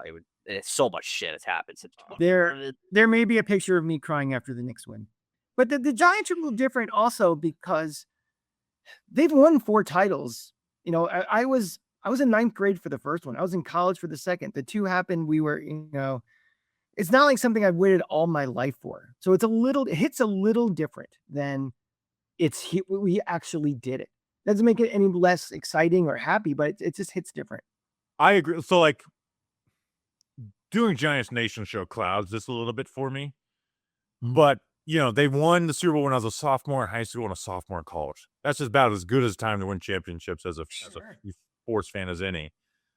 The Nets, not them being in Brooklyn tampers it a little bit, but if they won a championship and like if they stayed in New Jersey and won a championship, they still winning in Brooklyn would mean so much to me. That might mean more to me than another Giants championship if I wasn't doing the show. Even though the Giants were always my number one sports team, the Nets were a very close second for the majority of my life. You know what a big thing is, Bobby, that makes you appreciate it more? It's the community you build around these teams. Like, if the Giants won it, never mind the fact that we have these shows and we have this community and it's like all of us living and dying together. The Knicks, I have a big circle of like cousins and friends who we text each other every day. There's a text group with snacks or stuff. We talk all the time. So you feel like we've all won it together. It's like the Rays win the World Series for me. I'm kind of on my own. So it's like I won, but like I'm kind of solo a little bit. So that's a big difference where I think with Giants win it, we've all won it together. And that's going to make this one more special than the ones in the previous decades. I'll agree with that. So in 2000, you guys were talking about like crying for a Giants Super Bowl. 2011, I mean, I was I knew we were winning that game before. I was absolutely convinced of it. And my brother-in-law was there and he, it obviously came down to a really sick throw and catch to, for a game-winning drive and shit. And he was shocked that I was not more animated about it. I was like, I knew we were going to win. I just knew it. The way Eli was playing that year, you put the ball in his hands at the end of the game, we're winning the game. And I remember Cranky texting me from the stadium when they punted to us. He goes, there is no other quarterback I'd rather have with the ball right now. And I couldn't agree more. So, I mean, but the difference being is that Cranky and I were separated. We didn't have a show yet. Now with GNS and stuff, like, and for the record, I was out, I think, until 7 a.m. that night. I also won my Super Bowl pool on top of it. So I was blowing money like crazy. And that's the thing is now it's not fair to compare like how I'd react now because it's like not to be this sound a little coggy. If they win the Super Bowl, it will feel like I personally won more so than I did 07 and 011. Here's the other thing is, don't get me wrong, I'm not sitting here saying like, I didn't care, I wasn't as pumped as I was now, whatever. My team's like, because there's been such a drought, I was kind of spoiled as a elementary to college sports fan. The Yankees just won World Series all the time. The Devils won Stanley Cups. The Nets were in back-to-back finals. The Giants were were still like consistently good. Like there was 2 weeks of my life where it's like Nets finals game, Devil Stanley Cup finals game. Like they were alternating games in Continental Airlines Arena so I was a little more spoiled. So now a championship would mean, forget the Giants Nation show angle of it. A championship now would mean much more to me now that I am an adult and realize how hard it is to win those things. Whereas a kid, I was like, yeah, I just like champions, I guess. Yeah. You feel entitled. Yeah. Yeah. So that's a good question. That week would be nuts. And then I don't know what we would do for the parade because I don't know what type of acts. I don't know what we'd do, but we'd have to do something big for it. Parades are all or nothing. Like for the last 2 Giants Super Bowls, I couldn't get anywhere near it. But for the Knicks one, my cousin got right to Broadway in Fulton and had great pictures. Can I say this? I want to criticize the Knicks parade. Oh. Why didn't they let any of the players talk besides Brunson? That's insanity, right? Yeah, I understand hearing from the mayor, but then when I had to hear from the comptroller, I understand he was a Knicks fan, but I was like, dude, I don't care. Did you see Like, Sean Marash had a hot mic moment where he did. there was some politician, I don't know who she was, what she was. Marash, she's talking, and Marash just go, "This is brutal." That's funny. That's great. But yeah, I was shocked because that's the things you remember from those championship parades. Obviously, with New York going through the city is a little different than other cities, but that's what you remember is the players going up and talking trash. We're gonna do it again. Yeah, I mean, This time it was like James Dolan versus Mamdani, yeah, and then a bunch of random you never heard. like, I mean, half article that TSE were just waiting for a player to curse her in these parades, so we could just throw that up and be like, look at like someone so and so just cursed in the middle of the parade while he like 2 sheets to the wind. And obviously Brunson has to get the interview, but if you ask like that Knicks team, Brunson is probably the worst interview for a parade. Where like Cat would have been a great one, Josh Hart would have been a great one. I don't know, I'm probably not, but he probably would have been. He had that moment. He would blink. Yeah, that would be a moment in himself of like making him speak in front of thousands of people like that. Mikal Bridges. Let me just ask you this: would you do the Mikal Bridges trade again? Because that was that was the one thing I was the most critical of. Because I love the Anunoby and Cat trades. Knowing what I know now, yes, we won a championship. I'm serious. But that's a little bit of like maybe they use those picks better and they're set up. Then winning a championship? No, I'm saying they just got a better player and they would have won a championship and they'd be better going forward still. I just think how Bridges fit in with the other starting four and just with the rotation, he was the perfect fit for what they needed. They needed a tall wing who played good defense, and they got him. And I agree, but that was picks crap in the future. And they just had to get the better Villanova player anyway. They had to get rid of DiVincenzo. Yeah, that's the thing. Oh, Barcelona or whatever his name was. As a Nets fan, that trade was like a dream come true for me.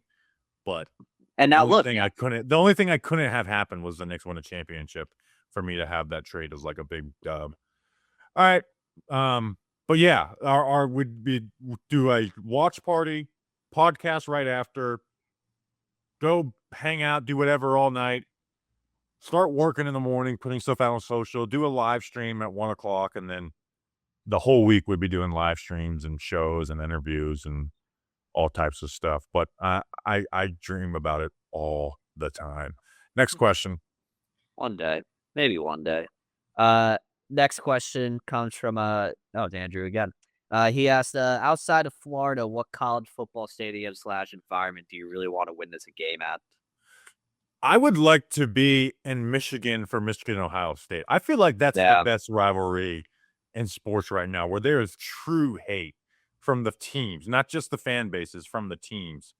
Where it's right now it feels like early 2000s Yankees Red Sox with them. Both have won championships recently. Michigan is obviously in a tough spot right now, so it's but also that's the thing that is like I want to be in Michigan, because even if Michigan being in a tough spot, beating Ohio State feels like a win of a season for them. So that would be my answer. Grump. I went 3 different angles here. There's Michigan was one of them, just for the sheer size of it and for the environment and the people and the crowd. 100% Michigan. 2 other.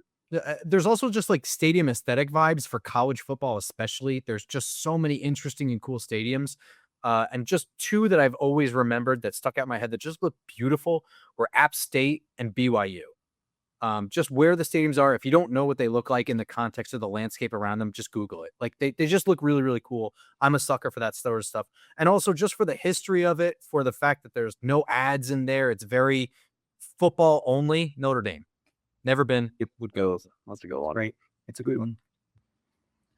Well, I've Go ahead. Oh, I was gonna say. So many Cranky. Yeah, I had 2. One is Oklahoma because that's the only SEC school I haven't been to yet. And the other one for all non-conference, non-Gator games, which I haven't been to, which I want to go to, is Michigan. Ohio State, Michigan would be fantastic. It's just I want to see the best of Big Ten football and compared to how it is to SEC football. So that would be my pick. Danny. Yeah, Michigan obviously is up there. Virginia Tech for Enter the Sandman. I feel like that'd be an awesome thing to experience live, and Texas A&M. That's I've thought about Texas A&M, even though it seems like they're like the corniest people in the world. It is corny. Don't get me wrong. I've been. It's Where the hell It's they very weird. It's very Yeah. weird. First of all, we played at 11 a.m. Central Time, so everybody's half asleep anyway. And then they have this fake army of core or whatever they are show up who do the most corny things, and it's just the stadium is so big, but it doesn't seem. Again, maybe because of the 11 o'clock game, I don't know, but there was no atmosphere for 105,000 people. I mean, I think that was one of the worst SEC environments I've been to. Yeah. All right, next question. Danny, you missed one from Louis. I did. Yeah. Where's the? Oh, sorry, Louis. My bad.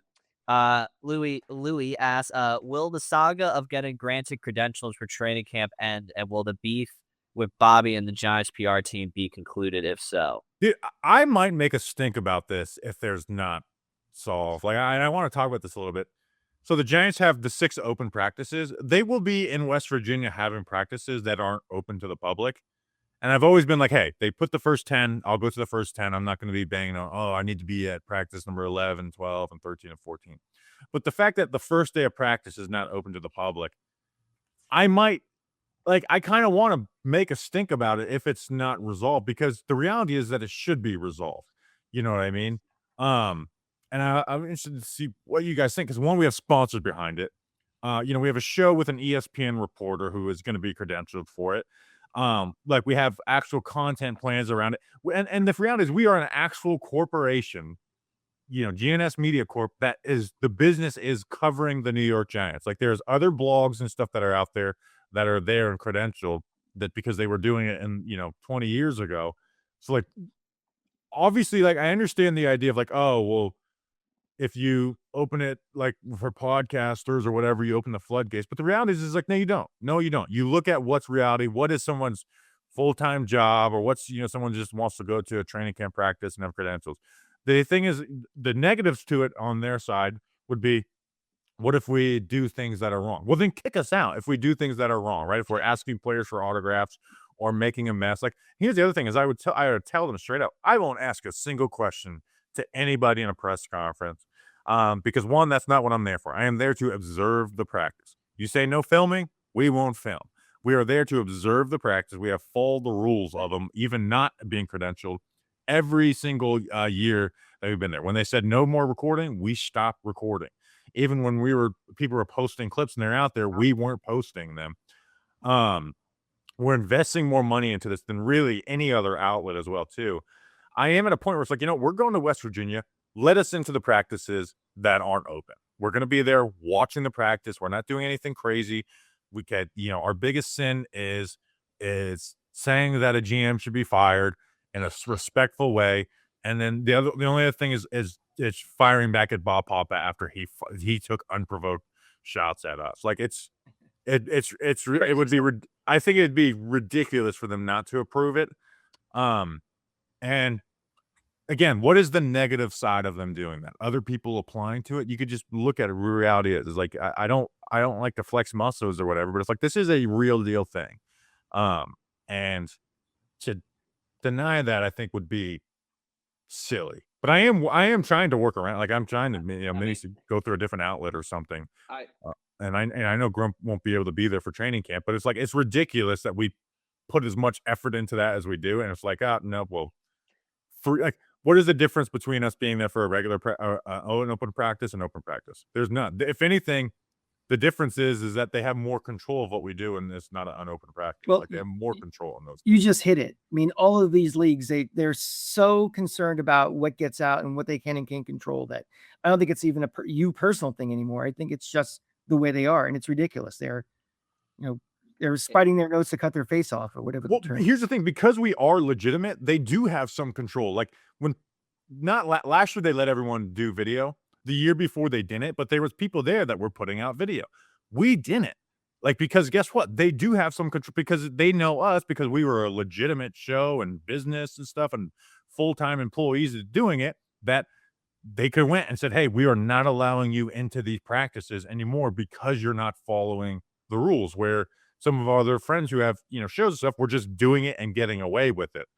So it's like they do like so I'm almost at the point. It's like if you don't let us in, I'm just gonna record and I'm gonna force you to kick us out of West Virginia and all that and create a PR storm like so it's just to me it's just like it makes no sense. It's petty, and I think both sides should kind of I mean, grow up and be adults about it. No one has to be friends.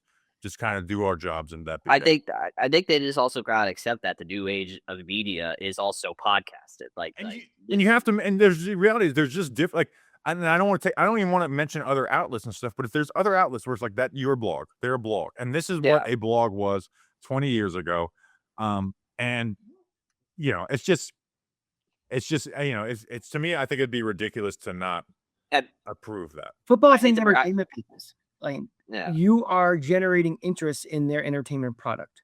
I mean, it's not all just knives and darts and, you know, just crushing them all the time. You are It's as little as possible. Like here's the thing. Like, I'll say this. Like this time last year, I was very like, I don't see this going well at all. Did you see me going all June about the GM sucks, the coach is gonna get fired, blah blah blah. I just got like, you know what? I am waiting. Prove me wrong. I'm waiting for the games. I made my opinions out on these guys. Like, we didn't spend the whole off season talking about, this guy's like guess what? I wanted Joe Shane fired, right? Until they extended him, I thought there was a possibility. Even he'd go on every episode, like, fire Joe Shane, fire Joe Shane, fire Joe Shane. When the season's happening and games are happening, yeah, it's going to be a bigger conversation because your product is bad. But it's not. They act like we're out here, making T-shirts to fire this guy, and it's like, no, it's just if there was like actual like pettiness involved, right? Like if it were, they don't like that video you did. It's not like giving or not giving credentials is going to change the fact that it's going to be our show and we're always going to be unfiltered and unbiased. So it's not going to stop any video in the future like that. So to me, I think the biggest thing that would be roadblocking it would be fearful of how you handle press conferences, which you said you don't. But we've done it before. Like me and Justin went and we just like, hey, we're there to watch your practice. That's it. Mhm. That's it. And the reality is, like, we're friendly with coaches and players. Like, it's just my. Well, I mean, I'm also not there to torment anybody. Like, is making. I don't want to screw around with that. That's no, we're there. We're literally there just to walk. Everybody has rules, and you just follow the rules. So these are the parameters are set. You follow the parameters, and that's that. We have never broken a rule. The only thing I could say where they could be like, hey, is I made public the fact that Hanlon called and complained about that video in 2024. I put it on our private Twitter, and then it got. I wasn't planning to make it, and then I should have. Like, that's my mistake. I shouldn't have put it on the private Twitter because I should have known that would have gotten out. But at the same time, one of my answers to that would be like, well, you told me you're never going to credential me again, so why wouldn't I just take you at your word that because I made a video that the GM should be fired? And that's the thing is like the idea that was personal. The thumbnail they sent me for that video had like flames and stuff in that, and I said, hey, I don't want any clickbait in this thumbnail. It is strictly a opinion baked back by this. I don't want it to seem like it's just clickbaity. Just say I believe the Giants should fire Joe Shane and Brandon. Like, that's it. I don't want flames and all that stuff, whatever. So, Hey guys, I hope so. I hope so. I think everyone could be an adult about it, and that's my whole thing. It's like, hey, like you said, if we break the rules, if we start recording stuff or ask a player for an autograph or make this person like, then kick us out. But the thing is, we won't do that. So, guys, I got 6 minutes because I got to head to a watch party. Oh yeah, next question. Let's go. Oh my bad. AJC. Do the draft. Ken Coffee draft. I want Cranky in on that. Tim Coffee. Pick 4 Giants players to plan a bank heist and escape with. 2 must be on the current roster. No coaches allowed. And then yes, LT has smoked crack today. That day. For instance, Neighbor is a big race guy and would be good getaway driver. So we're changing this. It's only current players to make it more relevant. So we're gonna do a snake draft of this. Danny, you have the first pick. No mind. I should have removed you. We're not. This is gonna count as Cranky because it's the closest to it. So we're not picking by roles, right? We're just picking. I have roles for my guys. I'll say that. You should kind of give a role for them. It's not, but there's not like a specific. I mean, getaway driver and gunman. You kind of have to have that. All right, Grump third, myself last. All right, Danny, who is your first pick? I mean, I was going back and forth with this. I don't know why, but I'm just gonna pick Brian Burns. I want a big, strong guy with me that can, I don't know, control the room, maybe rip open a safe. I don't know. So I'm taking Brian Burns to start. So is he a gunman? Like the two Gunman, define yeah. is gunman and getaway driver. He'll be one of my gunmen. Okay, Crank, who is your first pick? Figures to be a criminal. Mine is Evan Neal because he's already stealing a paycheck already, so he's a career criminal. Good. I like that. Funny answer, but just a terrible answer, which I will reveal why at the end. Grump, who's your first pick? My first pick is going to be Jack Kelly because I think he's nuts, and I think you needed Psycho involved. What is his role for you? Bond. He's going to be like control. He's not gunman or getaway driver. He's like crowd control. Okay. You know, heist. Everybody get out on the ground. You know, keep anyone from hitting the button, sort of thing. So there's two that are important, but I know I can get them later. So I'm glad to have the snake draft of this. My gunman is Jackson Dart. Number one, I have pictures of him holding gun. He shoots guns. So that's number one. Calm under pressure, right? Jackson Dart has shown to be that. So there's that. So he's a good shooter, calm under pressure. I know you guys are going to take him somehow. My lookout is Cam Scadaboo. Because I don't want Cam Scadaboo super involved because he's too crazy. But I don't need my lookout guy being afraid and ending it too early. You know what I mean? So my lookout guy's got to have balls, right? Because he's making a decision of like, do we call this off and go or not? And I need that person to have a little bit of chance taking into them. I don't want him shooting anybody. I don't want him, trying to break into a safe or figure out a code or being a point man or getaway driver because he'll crash us. But my lookout guy, I got Cam Scadaboo. So I got Dart as my gunman, lookout guy, Cam Scadaboo. Grump, your second pick. You're muted. Going gunman, Jameis Winston with glasses or contacts. Damn. Another career criminal. Good. Damn. That's a good And one. accurate. Yeah, he's stolen crab legs before, which if all the Jameis instances, it's the most known, but it was also like the very clear, like he had a guy and there was another guy who didn't realize that. Crank, your second pick. I'm going on the same theme, Jalen Hyatt, because again, he's stealing from us as well. All right. Danny, you got back-to-back picks. I'm going Darius Slayton because I believe I've seen him with fast cars before. Mm-hmm. Damn it. I want You stole him- my getaway driver. That was my getaway driver. I want him to be my getaway driver. So I'll be going with Mr. Darius Slayton. Dude, that really throws around. Now I got to find a new getaway driver. All right, so what's your next pick? I got to go through these guys' Instagrams and see. I was really banking on nobody wanting Slayton because his PR is very low right now. And now for a lookout guy, that's what I was trying to figure out. And I can really just take, I guess, anyone. Wait, no. I need one. Do I need one more gunman, or am I fine with that? You can have as many gunmen as you want. It's your. I'll say the second person has to have a gun, but he doesn't need to actually have it like up and ready to go. So I don't necessarily need a gunman. I want Ricard. I don't know, just another unit in my robbery. All right, Patrick Ricard. All right, Cranky, you're a third pick. I'm sticking with pedigree for guys who most likely to be criminals, and because Kirby Smart has like 100 players get in trouble, I'm going with Andrew Thomas. That's bull. That's You did say BS. like He's the nicest least guy in the likely. world. Least likely. I know. No citizen dude. It's not fair that he's the only Georgia guy left on the team because he. I know, and no, he's been a fantastic Giant, and this is all in jokes. So, but that's why I didn't open up to former Giants. I was like, we don't want to just throw in every guy who's like committed. Oh yeah, you have. Oh, We God. got a few. We had an all-star team. Grump, your third pick. Can I move Jack Kelly to getaway driver or no? It's okay if you want to. Yeah, go for it. Because he used to ride motorcycles and stuff, right? Like dirt bikes. BMX. So BMX. I'm sure he rode dirt bikes too. I Yeah. thought about using him as he was my backup getaway driver. Well, so here's the thing. He'll be the one that will successfully drive up on the sidewalk to go around a traffic light. So that's why I'm going to go with him as my getaway driver. After that, I'm going to go with,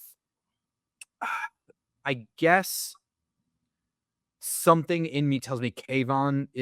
He's a smart guy, and I think I need some brains to pull off a bank heist. So he'll probably be more crowd control, but leadership. He's not going to be a gunman or getaway driver, obviously. Okay, so now I can Actually, I'm gonna wait to reveal my strategy. So my getaway driver. This is a panic pick, but I just went to. There's a filter I'm using, which I'll reveal at the end. Jason Pinnock. He's got a picture with a Corvette. He owns a nice brown Corvette. So Pinnock is my getaway driver. But like you said, Slayton was my number 1. Kelly was my number 2 for the reasons you guys mentioned. You guys, I gotta run. Well, give us your last pick. How about that? I don't have another one. I only went that far. Okay, fine. I do want to answer one. I want to answer one of the questions before I leave too. If you could have another show in the GNS network, what would it be? The answer is the Just Giants podcast with Grump and the Cranky Fan. So download and subscribe. Like, What an answer. Beautiful. always a shameless plugger. What an Hey, answer. basically, there basically is. We get you on the channel feed. Cranky, thank you for joining us. Thanks, guys. And we'll see you a year from now. Sound good. Bye. Bye. All right. And then Dalen Cambry is my control guy. Explain that. The attention to detail this guy had for such a small role at University of Louisiana Lafayette, to the fact where he ended up on an NFL team, being 5'9", not ever playing receiver. That is a guy who's going to have every, like, hey, you don't do this, you do that. He's going to know everything that can get you in trouble and avoid it. And that's just like he's a future coach. He's talked about it. There's just too much attention to detail where he's going to know everything. He's going to know everything, and he's going to know how to do everything without having Google searches of like how to not get caught robbing a bank that get it traced back to him. He's going to know how to go to libraries and figure this stuff out. So Dalen Cambry is my 4th guy. And then I'll answer to you guys in a second why I eliminated a lot of players. Grump, your final pick. My final pick is damn. We got rid of so many guys that I think would have been really good. Like, never mind. I'm going to go Abdul Carter because I feel like that's another good control guy to have. Where he falls asleep. Danny, your final pick. OBJ. He'll be my lookout. What if he falls asleep? Or in trouble. Here's the issue. I think Odell would end up opening his mouth and not on 100%. That's the thing. Fair. All right, so here's a rule of mine. Now I broke it by an inch for Jackson Dart. I need guys 6'1" or below because what's the one that they look at height. You guys have got these 6'3", 6'5" guys. You eliminate so much of the population. It's one of the reasons I've never robbed a bank is because I know my height eliminates 99.9% of the U.S. population, and then I'm screwed. Like that's why I've never robbed a bank. So I had to go 6'1" or below, guys. So again, for recap, Jackson Dart is my gunman, Jason Pinnock my getaway driver, Dalen Cambry control man, and then Cam Scatterboot as lookout. Grump, what was yours? Jack Kelly was my getaway driver. Jameis Winston was my gunman. And then I had Abdul Carter and Kayvon as my control guys. Danny. Wait, sorry, what was the question? What rename your roster? What's your team? Oh, sorry, I saw something on You had Twitter. Burns, Slayton, Ricard, and Becker. Burns, Ricard are the guys I'm going in there with. Slade is my getaway driver, and OBJ is the lookout. I like Danny's team, but Burns being 6'5" throws a real loop into it. But 6'5" is not so crazy to where there's not a good. But I guess what was your? I'm really curious on what the players think of this. Well, I don't think we said. Besides Crank, none of us were like, "Hey, this is because they're a That's bad true. guy." We're looking at their skill set. If we were doing like all time Giants, my getaway driver would have been Kyle Letta after his speeding incident. Get pulled over. Getaway driver. Yeah. No, the issue is people would be like, "Oh, you take this guy who committed." Well, those guys all got caught. That's true. That's a good point. But there's plenty of Giants players who have committed crimes that didn't get caught. Those are the guys I want. I don't want Plexico Burris and DeAndre Baker. And yeah, I would not want Plaxico. That's a terrible thing. What about Sam Beal? He just perfectly vanished. When you say like, look, oh, that's not funny. We don't know. I mean, I hope he's okay. I'm just saying, if he committed a crime, he could have committed a good amount of crimes. I mean, do we know that? You can look at one of my last. Look at one of my last articles at TMZ. Let's move on from that. That's like when you said, what do the players think about it? We did a question like, what Giants player is most likely to get arrested? And I didn't want to be like, hey, the guy who I think is the worst person on the team. So I was like, I think Slayton, because he likes fast cars and he speeds so much.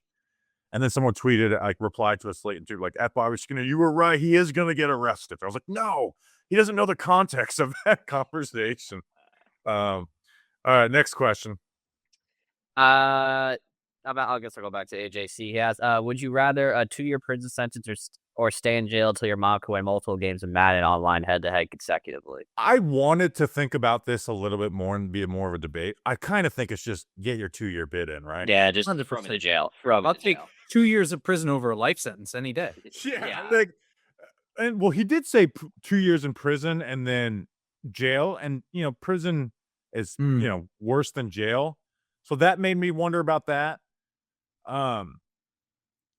But like you said, it's the back-to-back things. My mom could eventually get good enough to stumble into one win. 1 8-year-old, yeah, Yeah, there's some bad Madden players out there. It's just the back-to-back games thing. That's a possibility. And it be it's just like you said, it's like, let me just do my 2 years and they'll give me more peace. It's like, hey, I got 2 years. I'm not every day being like, am I going to be in here for the rest of my life? And most likely being in there for more than 2 years. So this is, I wanted this to be a little bit more of a debate, but it's kind of an easy question, but a very fun question though, which I will, tell my mom about. Next question. Comes from Andrew again. He asks, if you were starting an NFL team tomorrow, what city, team name, and color scheme are you going with? For me, I'm going Orlando. Right? I want to have, the hometown team to where I'm at. And the issue is the Florida teams have all the good mascots.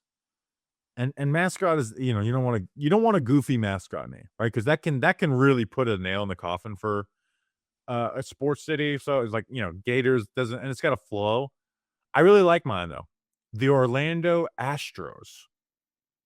Because of the space, angle, they're, you can see the launches and stuff. We'll do NASA colors as the color scheme, and it sounds good, right? There's Orlando Astros. That sounds good. Obviously, you're copying the baseball team, the Houston Astros a little bit, but I like it. Orlando Astros with NASA colors. What was yours, Grump? I would go out to Salt Lake. So I mean, I like your answer, by the way. One of my favorite spring football teams was for the AAF, which died mid season, but the Orlando Apollos, which was essentially the same idea. Yeah. And it was a sick logo, and it was like an O, but it was like him shooting a bow. It was Apollo shooting a bow, which was just super cool. The negative thing about mine is the fact that we won't be making a lot of money because one, you have 3 other teams, and Orlando's not a good market for an NFL. I would say Orlando's an awful market. This is just very much me being a billionaire and wanting to have my own team. This is not about trying to have a good business. In the NFL, it's free money, actually. I would put a team in Salt Lake. It seems like Salt Lake is the next hub for a place that just gets all pro sports teams. They just got the Mammoth in the NHL. It's slowly building up. I would stick with that, the Mammoth did that cool thing with blue, black, and white. I would probably do something that's a little bit like that with blue, black, and silver. Kind of tie in your BYU or because that's Utah also, if you can. In terms of a team name, I'm bad at this sort of thing, so I don't really have a great name for that. I certainly hate the Mammoth. I think that was such a weak. Yeah. And it also felt like it was that weird thing in the 90s where every pro sports team was pro sports league was expanding and trying to pick a non-plural name. Do you remember that? It just felt like every new expansion had to be a non-plural name, and it was just garbage. Heat, Orlando Magic, Texans was plural. The entire WNBA. Yeah. That's the thing is with the mascot, you don't want to go unique cannot be the number one priority. Yeah, so I mean, I would be okay with whatever mountain lion or I don't know if there's a Native American thing out there because I'm not very You can't do new Native American. You can be grandfathered in. You can't do true. new Native American names. Yeah. Well, I mean, I don't know if there's a Native American spot or something that's important. You could probably do something with that, but yeah, I mean, I would be okay with something generic like mountain lion. I think it's more important to get the market correct and get the stadium correct. And the color, all the other stuff can change. So what is your official mascot name though? You gotta give yourself a name. I would go with the mountain lion thing because it's the BYU Cougars, right? Same idea. Okay. So the Salt Lake. Salt Lake Mountain Lions or the Utah Mountain Lions? I would do Salt Lake. Yeah. Okay. Danny, what's yours? I mean, Third LA team. no, God. Unfortunately, I also fought Salt Lake City. I just think it's just a town that I feel like would like with the Mammoth how much they adopted to that. I feel like they could easily get to a football team. I go purple and black as my color scheme. That's good for the area. Unfortunately, my name is lame. Like Grump, I'm not good at coming up with names, so I went to see what the people in Utah were thinking with the Mammoths before, and so I went with the Yetis. Yes, I remember that was in the running. Would it be Yetis or Yeti? Salt Lake. It had to be plural. If you're the Yeti, I'd be the Utah Yeti. That flows. It does roll up, yeah. That sounds better. Like there's mascots I like. I almost thought like, hey, maybe do Gators, but Orlando Gators doesn't flow. It sounds like a Facebook group of Gators fans in Orlando. Yeah. All right, next question. I don't know how many we have left. We have 1, 2, 3. All right, yeah, let's go. We have 3 more. Crank already answered this question, but Meber Gascon asks if you could add another show under the GNS network, what would it be? The real answer is would be just taking the Talking Giants property and using it as our ESPN2. But I'm not talking about their show. Just be like, I own that name again. One day I might auction off. I have so much Talking Giants stuff. I have Talking Giants pillows. I have Talking Giants blankets. I have so much Talking Giants merch, so many stickers and stuff. And I'm like, I would like this to be useful one day again. So maybe, one day I make an offer for that. The issue is I would like to add like another show in a sense, but it's just there's one, I think it would have to be on a new channel, right? Like that's part of like and then you then have to build up a channel from scratch, which would be tough to just do with a show. So like, maybe you could do another like type of Breaking Big Blue, but that it doesn't involve me. It's a beat reporter and this person or 2 reporters or something. But that's also, you've got to deal with their companies and all that stuff. And if you try and get someone that's not established or whatever, now you really are like, their voice speaks for you in a sense. And you don't want that getting out of control. Whereas like if we're a reporter show, if Jordan Renan says something stupid on Breaking Me Blue, that does not come back to me. If we got, fill in the blank Giants content creator doing a show and they say something really stupid, that does come back to me. So the answer is there's really not anything right now. But never say never. I mean, I've always dreamed of really getting like I don't really know the best way to do it, but like I'd love doing the draft stuff so much, but it does feel disconnected from Giants world at times, right? Like when we're doing when we do the episodes for draft coverage, we keep it very Giant centric, but in order to get there, you have to do a whole bunch of shit that's like, this guy is great, whatever, but like this is not a Giants focus right now. There's times we talk about position groups that are just like, we don't really care about quarterback this year. You know what I mean? Like, which sucks because it's a huge part of the draft. It affects the rest of the draft. I've always dreamed of finding a way to like make general college content in the fall blend into draft stuff in the spring, and then just sort of take the spring and summer off, I guess, into the previewing the college football season, because also college fans are rabid. So yeah, I don't know. There's just I never found a way to do it that made any sense because it's so much to cover. Yeah, it's and like even like you said we do our previews. Those are also like it's a 2 to 3 week period where we also are willingly giving up views in that time period to have us ready for the Giants draft, and to like I think part of it is like, hey, I'm willing to sacrifice views to have credibility that when the draft is over, we're not just being like, hey, yeah, good pick, this guy, whatever, not being just totally reactionary. Well, this would be like more NFL. So like this would be, I would want to draw in Cowboys fans. I would want to draw in Seahawks fans. But yeah. So, there could be something like that eventually. But it's not anything It would be such a huge I mean, we're talking about quitting a job here to do that. Yeah, that would be impossible to do 100% right now. Yeah. All right, next question. Comes from Eric. He has people keep joking about how Grump looks next to huge men in videos. How tall is Grump? I've asked this multiple times. I'm guessing he is 5'11". So I will answer this somewhat directly and somewhat indirectly. Number one, this is a very bizarre scenario in which a lot of times I'm around people that are abnormally large. Number two is I never stand up straight.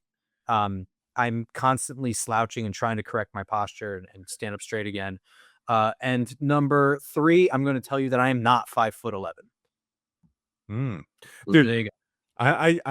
I might have even said this on the podcast again, but I know I texted our group chat that the Charlotte show auto played for me when I was doing something. Tucker Cherry's a big dude anyways. What big dude? He looks like the great Khali he makes me look like a normal guy on that show where I was like, oh my, he is. There's some serious Hollywood magic with that show in particular too, that like everything is set up in a way that you can't tell that three of us are sitting on folding chairs and whoever's sitting on my right is sitting on a cooler that's like 4 inches taller. Well, So, Tucker's already the second biggest guy next. Like I'm Easily. high level with Tucker, and then so he makes people know how big I am, and you're just sandwiched right into like two giants. Oh, that was like I didn't, because again I didn't watch the show afterwards or didn't really think about it, and then it came on like a few weeks later. I'm like, oh my god, Tucker is just he looks like the actual great Khali. Last question of the 4th of July mailbag, and then it is over until next year. Comes from Mark Noodle. How do you say that name? Noodle? Nuddle? Nutile, maybe? I don't know. But Noodle was definitely funny. Yeah, Mark, I butchered your name, so I do apologize for that. You could slap me if you go to the Sussex show. He asked, what is the next step in the evolution of GNS? Oh, And it's Bobby gonna be Beaton. silent. Kinda like that. We're doing a silent film for the next one? I will say the Giants need to win to really like, hey, this is new and stuff like that, right? I've seen a lot of them right now. Gives us more ability and more budget. I think one natural one would be eventually doing some more just like in-season live events. And even doing like some of their ticketed, maybe getting some players out to stuff like that. That's something I would like to do, but a little bit of a big lift that I don't really have the appetite to do right now, but it's something that we should do eventually.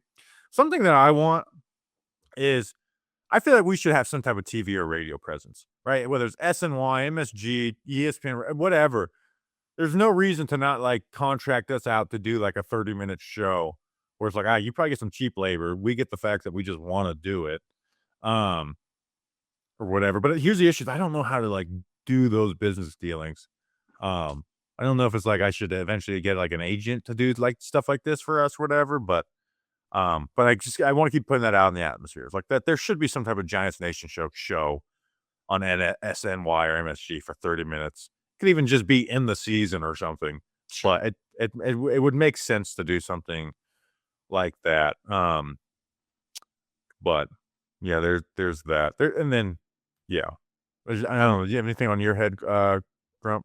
Yeah, I can say with confidence that this year I'll be far more involved. My life was a little bit chaotic going into this whole thing, jumping on to GNS at the same time I was moving, getting married, and I also got promoted at a job that I really was not looking forward to that promotion.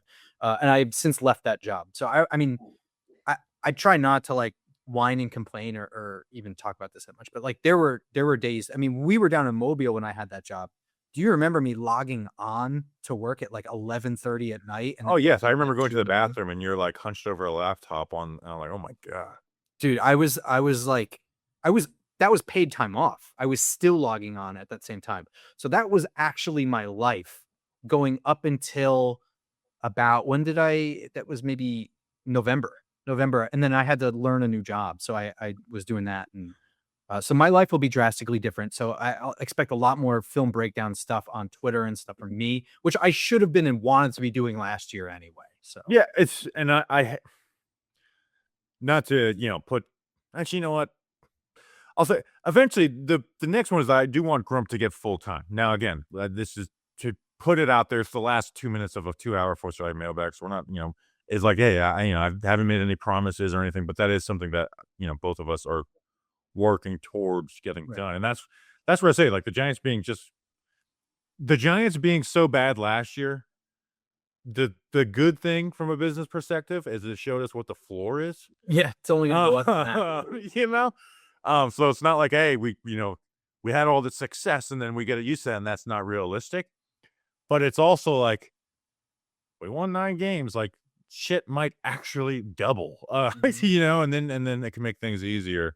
So that's where we talk about, like, where I feel like if they win the Super Bowl, we win. I was like, dude, this not only is our favorite team since we were little kids winning a Super Bowl, it's like, that's, to be quite honest, it is the biggest payday ever. And it would be self-feeding. I mean, the content would be, I know, be like unlimited money. I don't even give a shit about basketball or the Knicks, but I could watch the last 6 minutes of that comeback game.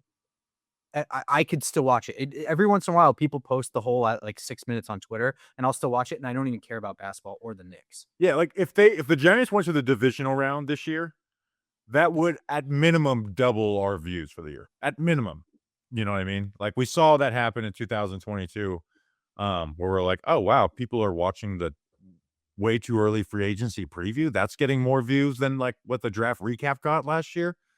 So. All right, that's the 4th of July mailbag. Thank you guys for sticking for us. This was the longest one ever. Cranky, thank you for joining us. Nikki Snacks, thank you for being extremely predictable in the sense that we knew that you weren't going to make this show. You little scumbag. It's one of those things where it's like, I can't believe it, but I also knew it. So hopefully another New York team wins a championship next year and we get to talk about that. We'll see you when we see you. Until then, let's go Big Blue.